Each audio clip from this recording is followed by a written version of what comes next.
ਇੱਕ ਨਵਾਂ power centre ਆ ਜਾਂ ਪਾਵਰ ਗੇਮ ਦਾ ਸੈਂਟਰ ਆ ਜਿਹੜਾ ਉਹ ਗ੍ਰੀਨਲੈਂਡ ਆ ਬਣਦਾ ਜਾ ਰਿਹਾ ਹੈਗਾ। ਸੋ ਉਹਦੇ ਵਿੱਚ ਹੈਗਾ ਵੀ ਰਸ਼ੀਆ ਦੀਆਂ ਜਿਹੜੀਆਂ ਸਬਮੈਰੀਨਸ ਆ ਦੇ ਕੁਡ ਟਰੈਵਲ, ਚਾਈਨਾ ਦੀਆਂ ਸਬਮੈਰੀਨਸ ਵੀ ਉੱਥੇ ਜਿਹੜੀਆਂ ਹੈਗੀਆਂ ਟਰੈਵਲ ਕਰ ਸਕਦੀਆਂ ਨੇ। ਸੋ ਇਹ ਸ਼ਾਰਟੈਸਟ ਰੂਟ ਹੈਗਾ ਅਮਰੀਕਾ ਤੇ ਹਮਲਾ ਕਰਨ ਦਾ। 1950 ਤੋਂ ਹੀ ਜਿਹੜਾ ਹੈਗਾ ਉਹ ਅਮਰੀਕਾ ਉੱਥੇ ਪ੍ਰੈਜ਼ੈਂਟ ਹੈਗਾ। 1951 ਵਿੱਚ ਜਿਹੜਾ ਹੈਗਾ ਡੈਨਮਾਰਕ ਨਾਲ ਸਮਝੌਤਾ ਹੋਇਆ। 1950 ਵਿੱਚ ਹੀ ਆ ਕੇ ਬੈਠਾ। ਉੱਥੇ US ਮਿਲਟਰੀ ਆ ਜਿਹੜੀ ਗ੍ਰੀਨਲੈਂਡ ਵਿੱਚ ਉਦੋਂ ਤੋਂ ਹੀ ਜਿਹੜੀ ਸਥਾਪਿਤ ਹੈਗੀ ਆ। ਪਰ ਕਿਉਂਕਿ ਗ੍ਰੀਨਲੈਂਡ ਮੇਨਲੀ ਆਰਕਟਿਕ ਓਸ਼ਨ ਦਾ ਹਿੱਸਾ ਹੈ, ਬਹੁਤ ਵੱਡਾ ਹਿੱਸਾ ਹੈ। ਜਦੋਂ ਆਪਾਂ ਗਲੋਬ ਦੇਖਦੇ ਹਾਂ ਤਾਂ ਉਹਦੀ ਵਾਈਟ ਏਸ਼ੀਆ ਤੇ ਜਿਹੜੀ ਵੀ ਉਹ ਸਟ੍ਰੈਟਜੀ ਜਾਂ ਉਹਦੀ ਜਿਹੜੀ ਫੋਟੋ ਆਉਂਦੀ ਆ ਉਹਦੇ ਤੋਂ ਇਹ ਹੈਗਾ ਵੀ ਉੱਥੇ ਜਿਹੜੀ ਬਰਫ਼ ਆ ਜੰਮੀ ਰਹਿੰਦੀ ਹੈਗੀ ਆ ਬਹੁਤ। ਜਿਸ ਤਰ੍ਹਾਂ ਦੱਸਿਆ ਜਾਂਦਾ ਵੀ 57,000 ਆਬਾਦੀ ਆ ਸਿਰਫ ਉੱਥੇ ਨਾ, ਸਾਰੇ ਵੀ ਬਾਕੀ ਤਾਂ ਉੱਥੇ ਜਿਹੜੇ ਪੋਲਰ ਬੀਅਰ ਆ, ਜਿਹੜੇ ਜੰਗਲੀ ਉੱਥੋਂ ਦੇ ਜਿਹੜੇ ਆਰਕਟਿਕ ਦੇ ਵਾਈਲਡ ਲਾਈਫ ਹੀ ਜਿਹੜੀ ਹੈਗੀ ਆ even.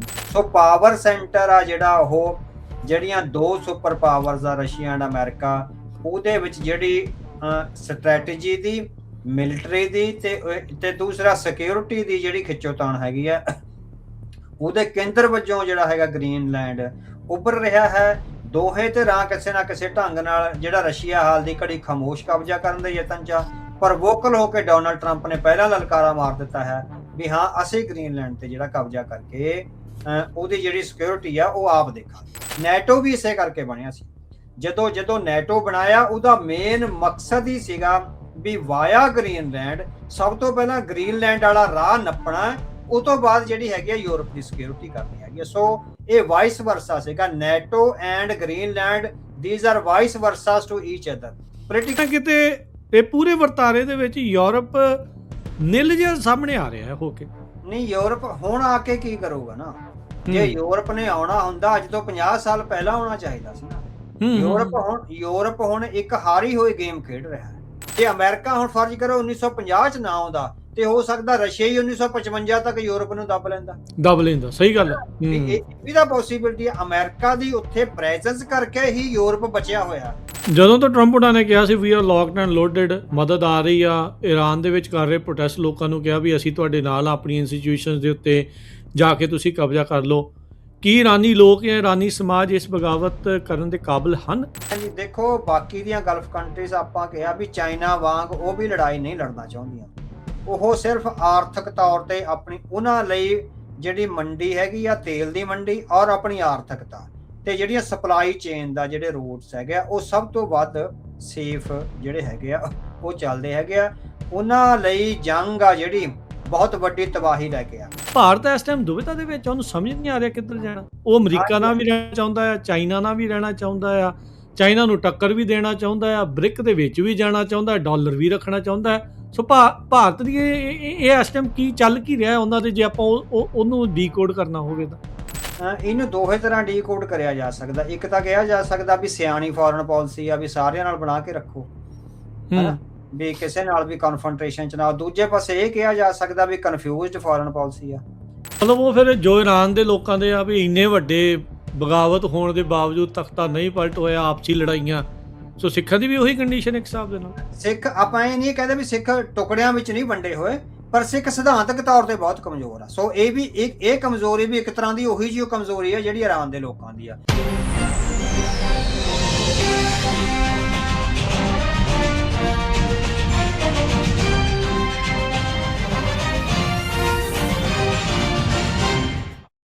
Punjabi radio USA, Punjabi TV USA ਦੇ ਉੱਤੇ ਆਪ ਸਭ ਦਾ ਸਵਾਗਤ ਹੈ। ਮੈਂ ਰਾਜਕਨਵੀਰ ਸਿੰਘ ਅੱਜ ਦਾ ਪ੍ਰੋਗਰਾਮ ਦਾ ਪੰਥਕ ਪੈਰਾਡਾਈਮ ਲੈ ਕੇ ਹਾਜ਼ਰ ਹੋ ਚੁੱਕੇ ਹਾਂ। ਜੁੜ ਚੁੱਕੇ ਨੇ ਮੇਰੇ ਨਾਲ ਇਸ ਟਾਈਮ ਉੱਘੇ ਜਰਨਲਿਸਟ ਅਤੇ ਲੇਖਕ ਸਰਦਾਰ ਅਵਤਾਰ ਸਿੰਘ ਜੀ। ਅਵਤਾਰ ਸਿੰਘ ਜੀ, ਜੀ ਆਇਆਂ ਨੂੰ ਸਵਾਗਤ ਹੈ। ਵਾਹਿਗੁਰੂ ਜੀ ਕਾ ਖਾਲਸਾ, ਵਾਹਿਗੁਰੂ ਜੀ ਕੀ ਫਤਿਹ। ਪਿਛਲੀ ਵਾਰ ਤੋਂ ਲੈ ਕੇ ਹੁਣ ਤੱਕ ਇਹਨਾਂ 2 ਹਫ਼ਤਿਆਂ ਦੇ ਵਿੱਚ ਜੀਓ ਪੋਲੀਟਿਕਸ ਨੇ ਫਿਰ ਘਰਵਟ ਲਈ ਆ, ਮੋੜ ਲਿਆ ਆ। ਪਿਛਲੀ ਵਾਰ ਜਦ ਆਪਾਂ ਗੱਲ ਕਰ ਰਹੇ ਸੀ, ਮਡੂਰੋ ਨੂੰ ਚੱਕ ਕੇ ਲਿਆਂਦਾ ਸੀ ਵੈਨੇਜ਼ੁਏਲਾ ਤੋਂ ਅਮਰੀਕਾ ਨੇ। ਹੁਣ ਜਦ ਆਪਾਂ ਅੱਜ ਗੱਲ ਕਰ ਰਹੇ ਹਾਂ ਤਾਂ ਗ੍ਰੀਨਲੈਂਡ ਦਾ ਜਿਹੜਾ ਮੁੱਦਾ ਆ ਉਹ ਬਹੁਤ ਜ਼ਿਆਦਾ ਭਖਿਆ ਹੋਇਆ ਆ। ਗ੍ਰੀਨਲੈਂਡ ਦੇ ਉੱਤੇ ਰਾਸ਼ਟਰਪਤੀ ਟਰੰਪ, ਅਮਰੀਕਾ ਦੇ ਜਿਹੜੇ ਰਾਸ਼ਟਰਪਤੀ ਨੇ, ਉਹਨਾਂ ਦੀ ਆਖਾ ਸਟ੍ਰੈਟੇਜਿਕ ਮਹੱਤਤਾ ਕੀ ਆ, ਕਿਉਂ ਗ੍ਰੀਨਲੈਂਡ ਇਸ ਟਾਈਮ ਇੱਕ ਵੱਡੀ ਪਾਵਰ ਗੇਮ ਦਾ ਕਾਰਨ ਧੁਰਾ ਜਿਹੜਾ ਆ ਉਹ ਬਣਿਆ ਪਿਆ ਆ, ਉਸ ਦੇ ਉੱਤੇ ਜਿਹੜੀ ਉਹ ਚਰਚਾ ਕਰਾਂਗੇ। ਇਸੇ ਦਰਮਿਆਨ ਗ੍ਰੀਨਲੈਂਡ ਨੂੰ ਲੈਣ ਖਾਤਰ ਸਦੀਆਂ ਪੁਰਾਣੀਆਂ ਦੋਸਤੀਆਂ, ਉਹਨਾਂ ਦੇ ਵਿੱਚ ਦਰਾਰਾਂ, ਖਟਾਸ ਉਹ ਵੀ ਨਜ਼ਰ ਆ ਰਹੀ ਆ। ਜੀਓ ਪੋਲਿਟਿਕਸ ਦੇ ਉੱਤੇ ਇਸ ਗ੍ਰੀਨਲੈਂਡ ਦੇ ਪੂਰੇ ਮਾਮਲੇ ਦਾ ਕੀ ਅਸਰ ਪਵੇਗਾ, ਅੱਜ ਦੇ ਇਸ ਪ੍ਰੋਗਰਾਮ ਦੇ ਵਿੱਚ ਅਸੀਂ ਖਾਸ ਕਰਕੇ ਇਸ ਨੂੰ ਜਿਹੜੀ ਆ ਉਹ ਚਰਚਾ ਜਿਹੜੀ ਉਹ ਕਰਾਂਗੇ, ਤੇ ਰੁੱਖ ਥੋੜਾ ਜਿਹਾ ਅਸੀਂ ਮਿਡਲ ਈਸਟ, ਗਲਫ ਕੰਟਰੀਜ਼ ਦੇ ਵੱਲ ਨੂੰ ਵੀ ਬਾਅਦ ਦੇ ਵਿੱਚ ਕਰਾਂਗੇ ਵੀ ਉਧਰ ਵੀ ਕੀ ਹੋ ਰਿਹਾ ਆ। ਅਵਤਾਰ ਸਿੰਘ ਜੀ, ਗੱਲਬਾਤ ਗ੍ਰੀਨਲੈਂਡ ਨੂੰ ਲੈ ਕੇ ਹੀ ਸ਼ੁਰੂਆਤ ਕਰ ਲੈਂਦੇ ਆ। ਸੰਸਾਰ ਦੇ ਵਿੱਚ ਨਵੀਂ ਪਾਵਰ ਗੇਮ ਦਾ ਜਿਹੜਾ ਇਹ ਧੁਰਾ ਬਣ ਗਿਆ ਆ, ਇਹ ਇੱਕ ਉੱਭਰ ਕੇ ਗੱਲ ਜਿਹੜੀ ਗ੍ਰੀਨਲੈਂਡ ਸਾਹਮਣੇ ਆ ਗਈ ਆ, ਇਸ ਦੇ ਕੀ ਅਰਥ ਨੇ? ਹਾਂਜੀ, ਸੋ ਇੱਕ ਨਵਾਂ ਪਾਵਰ ਸੈਂਟਰ ਆ ਜਾਂ ਪਾਵਰ ਗੇਮ ਦਾ ਸੈਂਟਰ ਆ ਜਿਹੜਾ ਉਹ ਗ੍ਰੀਨਲੈਂਡ ਆ ਬਣਦਾ ਜਾ ਰਿਹਾ ਹੈਗਾ। ਸੋ ਅਮਰੀਕਾ ਦੇ ਜਿਹੜੇ ਇੰਟਰਸਟ ਆ, ਉਹਨਾਂ ਦੀ ਪ੍ਰਾਇੋਰਟੀ ਜਿਹੜੀ ਨੈਸ਼ਨਲ ਸਿਕਿਉਰਿਟੀ ਸਟ੍ਰੈਟਜੀ ਦਸੰਬਰ ਦੇ ਮਹੀਨੇ ਜਾਂ ਨਵੰਬਰ ਦੇ ਆਖਰੀ ਦਿਨਾਂ ਵਿੱਚ ਜਾਰੀ ਹੋਈ ਆ, ਉਹਦੇ ਵਿੱਚ ਤੁਸੀਂ ਪੜ੍ਹਿਆ ਹੋਵੇਗਾ ਵੀ ਨਾਰਦਰਨ ਤੇ ਵੈਸਟਰਨ ਤੇ ਸਦਰਨ ਹੈਮੀਸਫੀਅਰ ਦੇ ਨਾਲ ਉਹਨੇ ਚਾਈਨਾ ਤੇ ਰਸ਼ੀਆ ਨਾਲ, ਜਿਹੜਾ ਉਹ ਖਾਸ ਕਰਕੇ ਰਸ਼ੀਆ ਨੂੰ ਉਹਨੇ ਕਿਹਾ ਵੀ ਕਾਊਂਟਰ ਕੀਤਾ ਜਾਊਗਾ। ਚਾਈਨਾ ਨਾਲ ਨੇ ਜਿਹੜੇ ਇੱਕ ਦੋਸਤਾਨਾ ਔਰ ਵਪਾਰਕ ਸੰਬੰਧ ਆ ਜਿਹੜੇ ਬਣਾਏ ਜਾ ਸਕਦੇ ਹੈਗੇ ਆ। ਸੋ ਰਸ਼ੀਆ ਨੂੰ ਕਾਊਂਟਰ ਕਰਨਾ ਜਾਂ ਰਸ਼ੀਆ ਦੀ ਜਿਹੜੀ ਅਗਰੈਸਿਵ ਫੋਰਨ ਪਾਲਿਸੀ ਹੈਗੀ ਆ, ਜਿਹੜੀ ਮਿਲੀਟੈਰਲੀ ਅੱਗੇ ਵੱਧਦੀ ਹੈਗੀ ਆ, ਚਾਹੇ ਉਹ ਯੂਕਰੇਨ ਚ, ਚਾਹੇ ਈਰਾਨ ਚ, ਚਾਹੇ ਵੈਨਜ਼ੂਏਲਾ ਦੇ ਮਾਮਲੇ ਚ, ਜਾਂ ਜਿਹੜਾ ਕਰੂਡ ਆਇਲ ਜਿਹੜਾ ਹੈਗਾ ਵੀ ਇੱਕ ਤਰ੍ਹਾਂ ਨਾਲ ਫੌਜ ਦੀ ਛਤਰ ਛਾਇਆ ਹੇਠ ਵੇਚਣ ਦੀ ਇੱਕ ਉਹਦੀ ਐਕਸਰਸਾਈਜ਼ ਜਾਂ ਕਸ਼ਮਕਸ਼ ਹੈਗੀ ਆ, ਉਹਨੂੰ ਕਾਊਂਟਰ ਕਰਨ ਦਾ ਜਿਹੜਾ ਇੱਕ ਧੁਰਾ ਹੈ ਉਹ ਗ੍ਰੀਨਲੈਂਡ ਤੇ ਆ ਕੇ ਜਿਹੜਾ ਖੜਾ ਹੋ ਗਿਆ। ਵੈਸੇ ਤਾਂ ਜਿਸ ਦਿਨ ਤੋਂ ਡੋਨਾਲਡ ਟਰੰਪ ਰਾਸ਼ਟਰਪਤੀ ਦੇ ਅਹੁਦੇ ਤੇ ਆਏ ਆ, ਸੋ ਸਮੁੱਚੀ ਦੁਨੀਆ ਦੀ ਇਕਨੋਮੀ, ਉਹਦੀਆਂ ਜਿਹੜਾ ਇਕਨੋਮਿਕ ਰੂਟਸ ਨੇ ਉਹਨਾਂ ਬਾਰੇ, ਤੇ ਜਿਹੜੀਆਂ ਸਪਲਾਈ ਚੇਨ ਦੀਆਂ ਨੇ ਜਿਹੜੇ ਐਕਸਰਸਾਈਜ਼ਸ ਉਹਨਾਂ ਬਾਰੇ, ਤੇ ਉਹ ਤੋਂ ਬਾਅਦ ਵੀ ਜਿਹੜੀ ਗਲੋਬਲ ਜੀਓਪੋਲਿਟਿਕਸ ਤੇ ਪੋਲੀਟੀਕਲ ਸਟ੍ਰੈਟਜੀ ਆ, ਉਹ ਇੱਕ ਤਰ੍ਹਾਂ ਨਾਲ ਧੁਰਾ ਬਣ ਗਏ ਨੇ। ਉਹ ਦੁਨੀਆ ਦੀ ਹਰੇਕ ਕਿਸਮ ਦੀ ਜਿਹੜੀ ਐਕਟੀਵਿਟੀ ਆ, ਇਕਨੋਮਿਕ, ਫੌਜੀ ਤੇ ਡਿਪਲੋਮੈਟਿਕ ਜਿਹੜੀ ਹੈਗੀ ਆ, ਉਹਦੇ ਲਈ ਇੱਕ ਤਰ੍ਹਾਂ ਨਾਲ ਉਹ ਕੇਂਦਰ ਵਜੋਂ ਉੱਭਰਿਆ। ਹਾਲਾਂਕਿ ਪਹਿਲੇ ਜਿਹੜੇ ਰਾਸ਼ਟਰਪਤੀ ਰਹੇ ਆ ਉਹ ਇੰਨੇ ਸੈਂਟਰਲਾਈਜ਼ਡ ਨਹੀਂ ਸੀਗੇ ਵੀ ਉਹ ਦੁਨੀਆ ਦੀ ਹਰ ਕਿਸਮ ਦੀ ਐਕਟੀਵਿਟੀ ਵਿੱਚ ਇੰਨੀ ਜ਼ਿਆਦਾ ਦਖਲਅੰਦਾਜ਼ੀ ਔਰ ਇੰਨੀ ਜ਼ਿਆਦਾ ਇੰਟਰਵੈਂਸ਼ਨ ਆ ਜਿਹੜੀ ਉਹ ਕਰਦੇ ਹੋਣਗੇ। ਸੋ ਇਹਨਾਂ ਵੱਲੋਂ ਵਾਰ-ਵਾਰ ਜਿਹੜਾ ਕਿਹਾ ਗਿਆ ਸੋਸ਼ਲ ਜਿਹੜੀ ਸਿਕਿਉਰਿਟੀ ਸਟ੍ਰੈਟਜੀ ਆ, ਉਹਦੇ ਵਿੱਚ ਵੀ ਜਿਹੜਾ ਰਸ਼ੀਆ ਹੈ ਉਹ ਟਾਰਗੇਟ ਨੰਬਰ 1 ਹੈਗਾ, ਤੇ ਜਿਹੜਾ ਚਾਈਨਾ ਹੈ, ਚਾਈਨਾ ਨਾਲ ਜਿਹੜੇ ਹੈਗੇ ਆ ਕੋਐਗਜ਼ਿਸਟੈਂਸ ਦੇ ਵੀ ਜਿਹੜੇ ਚਾਂਸਸ ਹੈਗੇ ਆ, ਤੇ ਉਹਦੇ ਨਾਲ ਜਿਹੜੀ ਕਨਫਰੰਟ੍ਰੇਸ਼ਨ ਆ ਕਿਤੇ ਉਹ ਕਿਸੇ ਹੋਰ ਕਿਸਮ ਦੀ ਹੋਏਗੀ ਫੌਜੀ ਕਨਫਰੰਟ੍ਰੇਸ਼ਨ ਤੋਂ, ਕਿਉਂਕਿ ਚਾਈਨਾ ਆਪ ਹੀ ਫੌਜੀ ਕਨਫਰੰਟ੍ਰੇਸ਼ਨ ਤੋਂ ਜਿਹੜਾ ਹੈਗਾ ਉਹ ਬਚ ਰਿਹਾ ਹੈਗਾ। ਗ੍ਰੀਨਲੈਂਡ, ਕਿਉਂਕਿ ਗ੍ਰੀਨਲੈਂਡ ਮੇਨਲੀ ਆਰਕਟਿਕ ਓਸ਼ਨ ਦਾ ਹਿੱਸਾ ਹੈ, ਬਹੁਤ ਵੱਡਾ ਹਿੱਸਾ ਹੈ। ਜਦੋਂ ਆਪਾਂ ਗਲੋਬ ਦੇਖਦੇ ਹਾਂ ਤਾਂ ਉਹਦੀ ਵਾਈਟ ਏਸ਼ੀਆ ਤੇ ਜਿਹੜੀ ਵੀ ਉਹ ਸਟ੍ਰੈਟਜੀ ਜਾਂ ਉਹਦੀ ਜਿਹੜੀ ਫੋਟੋ ਆਉਂਦੀ ਆ, ਉਹਦੇ ਤੋਂ ਇਹ ਹੈਗਾ ਵੀ ਉੱਥੇ ਜਿਹੜੀ ਬਰਫ਼ ਜੰਮੀ ਰਹਿੰਦੀ ਹੈਗੀ ਆ ਬਹੁਤ। ਜਿਸ ਤਰ੍ਹਾਂ ਦੱਸਿਆ ਜਾਂਦਾ ਵੀ 57,000 ਆਬਾਦੀ ਆ ਸਿਰਫ ਉੱਥੇ ਨਾ, ਸਾਰੇ ਵੀ ਬਾਕੀ ਤਾਂ ਉੱਥੇ ਜਿਹੜੇ ਪੋਲਰ ਬੀਅਰ ਆ, ਜਿਹੜੇ ਜੰਗਲੀ ਉੱਥੋਂ ਦੇ ਜਿਹੜੇ ਆਰਕਟਿਕ ਦੇ ਵਾਈਲਡ ਲਾਈਫ ਹੀ ਜਿਹੜੀ ਹੈਗੀ ਆ। ਈਵਨ ਕੁਛ ਲੋਕ ਆ ਹੁਣ ਜਿਹੜੇ ਉੱਥੇ ਸੈਰ ਕਰਨ ਵੀ ਜਾਂਦੇ ਹੈਗੇ ਆ, ਗਰਮੀਆਂ ਵਿੱਚ ਛੁੱਟੀਆਂ ਮਨਾਉਣ ਵੀ ਜਾਂਦੇ ਆ। ਸੋ ਉਹਦਾ ਵੱਡਾ ਕਾਰਨ ਇਹ ਹੈਗਾ ਵੀ ਹਾਲੇ ਤੱਕ ਤਾਂ ਜਿਹੜੀ ਆਰਕਟਿਕ ਵਿੱਚ ਸੀਗੀ ਉਹ ਬਰਫ਼ ਜੰਮੀ ਰਹਿੰਦੀ ਹੈਗੀ ਆ। ਸੋ ਇਹ ਲੱਗਦਾ ਹੈਗਾ ਕਈ ਪਾਸਿਓਂ ਅਲਾਸਕਾ ਨਾਲ ਵੀ ਲੱਗਦਾ ਹੈ, ਕੈਨੇਡਾ ਨਾਲ ਵੀ ਲੱਗਦਾ ਹੈ, ਡੈਨਮਾਰਕ ਨਾਲ ਵੀ, ਤੇ ਕੁਛ ਹੋਰ ਸਕੈਂਡੇਵੀਅਨ ਕੰਟਰੀਜ਼ ਆ ਜਿਹੜੇ ਉਹਨਾਂ ਨਾਲ ਵੀ ਇਹਦੀ ਜਿਹੜੀ ਹੈਗੀ ਧੂਹ ਆਉਂਦੀ ਹੈ। ਹੁਣ ਜਦੋਂ ਟੈਂਪਰੇਚਰ ਰਾਈਜ਼ ਹੋ ਰਿਹਾ ਤੇ ਉੱਥੇ ਉਹ ਬਰਫ਼ ਨੇ ਪਿੰਘਲਣਾ, ਤਾਂ ਇਹ ਜਿਹੜਾ ਬਰਫ਼ ਦਾ ਜੰਮਿਆ ਹੋਇਆ ਇੱਕ ਜਜ਼ੀਰਾ ਹੈ, ਇਹਨੇ ਫਿਰ ਸੀ ਰੂਟ ਕ੍ਰੀਏਟ ਕਰਨੇ ਆ। ਇਹਦੇ ਵਿੱਚੋਂ ਸੀ ਰੂਟ ਆ ਜਿਹੜੇ ਕ੍ਰੀਏਟ ਹੋਣੇ ਹੈਗੇ ਆ। ਸੋ ਉਹਨਾਂ ਸੀ ਰੂਟਸ ਦੀ ਕ੍ਰੀਏਸ਼ਨ ਤੋਂ ਪਹਿਲਾਂ ਹੀ ਡੋਨਾਲਡ ਟਰੰਪ ਆ ਜਿਹੜੇ, ਹਾਲਾਂਕਿ ਜਿਹੜੀਆਂ ਅਮਰੀਕਨ ਫੋਰਸਿਸ ਆ ਉੱਥੇ ਬਹੁਤ ਦੇਰ ਤੋਂ ਜਿਹੜੀਆਂ ਹੈਗੀਆਂ ਨੇ ਉਹ ਬੈਠੀਆਂ ਹੈਗੀਆਂ ਨੇ, ਪਰ ਇਹਦੇ ਬਾਵਜੂਦ ਵੀ ਡੋਨਾਲਡ ਟਰੰਪ ਜਾਂ CIA ਆ ਜਿਹੜੇ ਵੀ ਉਹਨਾਂ ਦੇ ਸਿਕਿਉਰਿਟੀ ਐਡਵਾਈਜ਼ਰਸ ਨੇ, ਉਹਨਾਂ ਵਿੱਚ ਜਿਹੜਾ ਹੈਗਾ ਇਹ ਹੋ ਰਿਹਾ ਹੈਗਾ ਵੀ ਇਸ ਤੋਂ ਪਹਿਲਾਂ ਕਿ ਰਸ਼ੀਆ ਉਹਦੇ ਤੇ ਕਾਬਜ਼ ਹੋ ਜਾਵੇ। ਸੋ ਡੋਨਾਲਡ ਟਰੰਪ ਨੇ ਆਪਣਾ ਜਿਹੜਾ ਇੱਕ ਤਰ੍ਹਾਂ ਨਾਲ ਲਲਕਾਰਾ ਮਾਰ ਦਿੱਤਾ ਹੈਗਾ ਵੀ ਅਸੀਂ ਇਸ ਗ੍ਰੀਨਲੈਂਡ ਤੇ ਆਪ ਕਬਜ਼ਾ ਕਰਾਂਗੇ, ਤਾਂ ਕਿ ਚਾਈਨਾ ਤੇ ਰੂਸ ਦੇ ਜਿਹੜੇ ਵਾਧੇ ਹੋਏ ਕਦਮ ਹੈਗੇ, ਸੋ ਮੇਨ ਜਿਹੜੇ ਉਹਨਾਂ ਦੇ ਆਪੋਨੈਂਟਸ ਆ ਚਾਈਨਾ ਤੇ ਰਸ਼ੀਆ ਹੈਗੇ ਆ। ਸੋ ਇੱਕ ਤਰ੍ਹਾਂ ਨਾਲ ਜੇ ਵੈਸੇ ਤਾਂ ਜਿਸ ਤਰ੍ਹਾਂ ਸਟ੍ਰੈਟਜੀਕਲੀ ਅਮਰੀਕਾ ਦਾ ਉੱਥੇ ਕਬਜ਼ਾ ਤੇ ਸਾਰੀ ਉਹਦੇ ਸਿਕਿਉਰਿਟੀ ਡਿਵਾਈਸਿਸ ਜਿਹੜਾ ਕੰਟਰੋਲ ਕਰਦੇ ਆ, ਸਿਗਨਲ ਕੰਟਰੋਲ ਆ, ਜਿਹੜਾ ਡਿਫੈਂਸ 에ਅਰ ਡਿਫੈਂਸ ਸਿਸਟਮ ਆ, ਸਾਰਾ ਅਮਰੀਕਾ ਦਾ 1950 ਤੋਂ ਲੱਗਿਆ ਹੋਇਆ ਹੈ। ਕੋਲਡ ਵਾਰ ਦੇ ਟਾਈਮ ਤਾਂ ਆ। ਜੀ ਹਾਂ, ਵਰਲਡ ਵਾਰ ਖਤਮ ਹੋਣ ਤੋਂ ਬਾਅਦ ਜਿਹੜਾ 1950 ਵਿੱਚ ਡੈਨਮਾਰਕ ਨਾਲ ਸਮਝੌਤਾ ਅਮਰੀਕਾ ਦਾ ਹੋਇਆ ਸੀਗਾ। ਸੋ ਉਹ ਤੋਂ ਬਾਅਦ ਲਗਾਤਾਰ ਉੱਥੇ ਬੈਠੇ ਹੈਗੇ ਆ। ਸੋ ਇੱਕ ਤਾਂ ਇਹ ਹੋਮਲੈਂਡ ਸਿਕਿਉਰਿਟੀ ਲਈ ਆਪਣੇ ਲਈ ਇਹ ਖਤਰਾ ਹੈਗਾ ਜਿਹੜਾ ਦੱਸ ਰਹੇ ਕਿ ਦੂਸਰਾ ਹੈਗਾ ਵੀ ਉਹਨਾਂ ਨੂੰ ਇਹ ਲੱਗ ਰਿਹਾ ਵੀ ਕਿਤੇ ਦੂਸਰਾ ਕ੍ਰਾਈਮੀਆ ਨਾ ਬਣ ਜਾਵੇ ਵੀ ਮੁੜ ਕੇ, ਹਨਾ। ਸੋ ਇਸ ਤਰ੍ਹਾਂ ਪਰ ਇਹਦੇ ਚੋਂ ਜਿਹੜਾ ਇਹਦੀ ਵਿਰੋਧਤਾ ਇਸ ਗੱਲੋਂ ਹੋ ਰਹੀ ਹੈਗੀ ਆ ਯੂਰਪ ਵੱਲੋਂ ਵੀ ਇੱਕ ਤਰ੍ਹਾਂ ਨਾਲ ਫੌਜੀ ਕਬਜ਼ਾ, ਜਬਰੀ ਫੌਜੀ ਕਬਜ਼ਾ ਕਰਨ ਨਾਲੋਂ ਇੱਕ ਅਲਾਈਜ਼ ਦੇ ਤੌਰ ਤੇ, ਇੱਕ ਜਿਸ ਤਰ੍ਹਾਂ ਦੋਸਤਾਂ ਜਿਹੜੇ ਯੂਰਪ ਆ ਉਹ ਅਮਰੀਕਾ ਦਾ ਅਲਾਈ ਹੈਗਾ। ਸੋ ਉਹਨਾਂ ਅਲਾਈਜ਼ ਨੂੰ ਇੱਕ ਤਰ੍ਹਾਂ ਨਾਲ ਭਰੋਸੇ ਵਿੱਚ ਲੈ ਕੇ ਜੇ ਟਰਸਟਵਰਦੀਨੈਸ ਨਾਲ ਇਹਦੇ ਤੇ ਕੰਮ ਕੀਤਾ ਜਾਵੇ ਤਾਂ ਚੰਗਾ ਹੋ ਸਕਦਾ। ਪਰ ਗ੍ਰੀਨਲੈਂਡ ਜਿਹੜਾ ਹੈਗਾ ਅੱਜ ਦੀ ਜੀਓਪੋਲਿਟਿਕਸ ਵਿੱਚ ਜਿਹੜਾ ਹੈਗਾ ਵੱਡੀ ਪੱਧਰ ਤੇ ਛਾਇਆ ਹੋਇਆ ਹੈ ਔਰ ਕਾਫੀ ਇੰਪੋਰਟੈਂਸ ਆ ਜਿਹੜੀ ਇਸ ਆਰਕਟਿਕ ਰੂਟ ਨੂੰ ਜਿਹੜੀ ਹੈਗੀ ਆ ਉਹ ਮਿਲ ਰਹੀ ਹੈਗੀ ਆ। ਇਹਦੇ ਵਿੱਚ ਸ਼ਿਪਿੰਗ ਇੱਕ ਰੂਟ ਵੀ ਹੈ, ਜਿਸ ਤਰ੍ਹਾਂ ਸਟ੍ਰੇਟ ਆਫ ਹੋਰਮਜ਼ ਹੈਗਾ ਨਾ, ਉਹਦੇ ਵਿੱਚ ਇੱਕ ਛੋਟਾ ਜਿਹਾ ਸ਼ਿਪਿੰਗ ਰੂਟ ਹੈਗਾ। ਸੁਏਜ਼ ਕਨਾਲ ਵਰਗਾ ਸ਼ਿਪਿੰਗ ਰੂਟ ਆ ਜਿਹੜਾ ਇੱਥੇ ਵੀ ਹੈਗਾ, ਜਿਹਦੀ ਆਪਾਂ ਅੱਗੇ ਜਾ ਕੇ ਗੱਲ ਕਰਦੇ ਹੈਗੇ ਆ।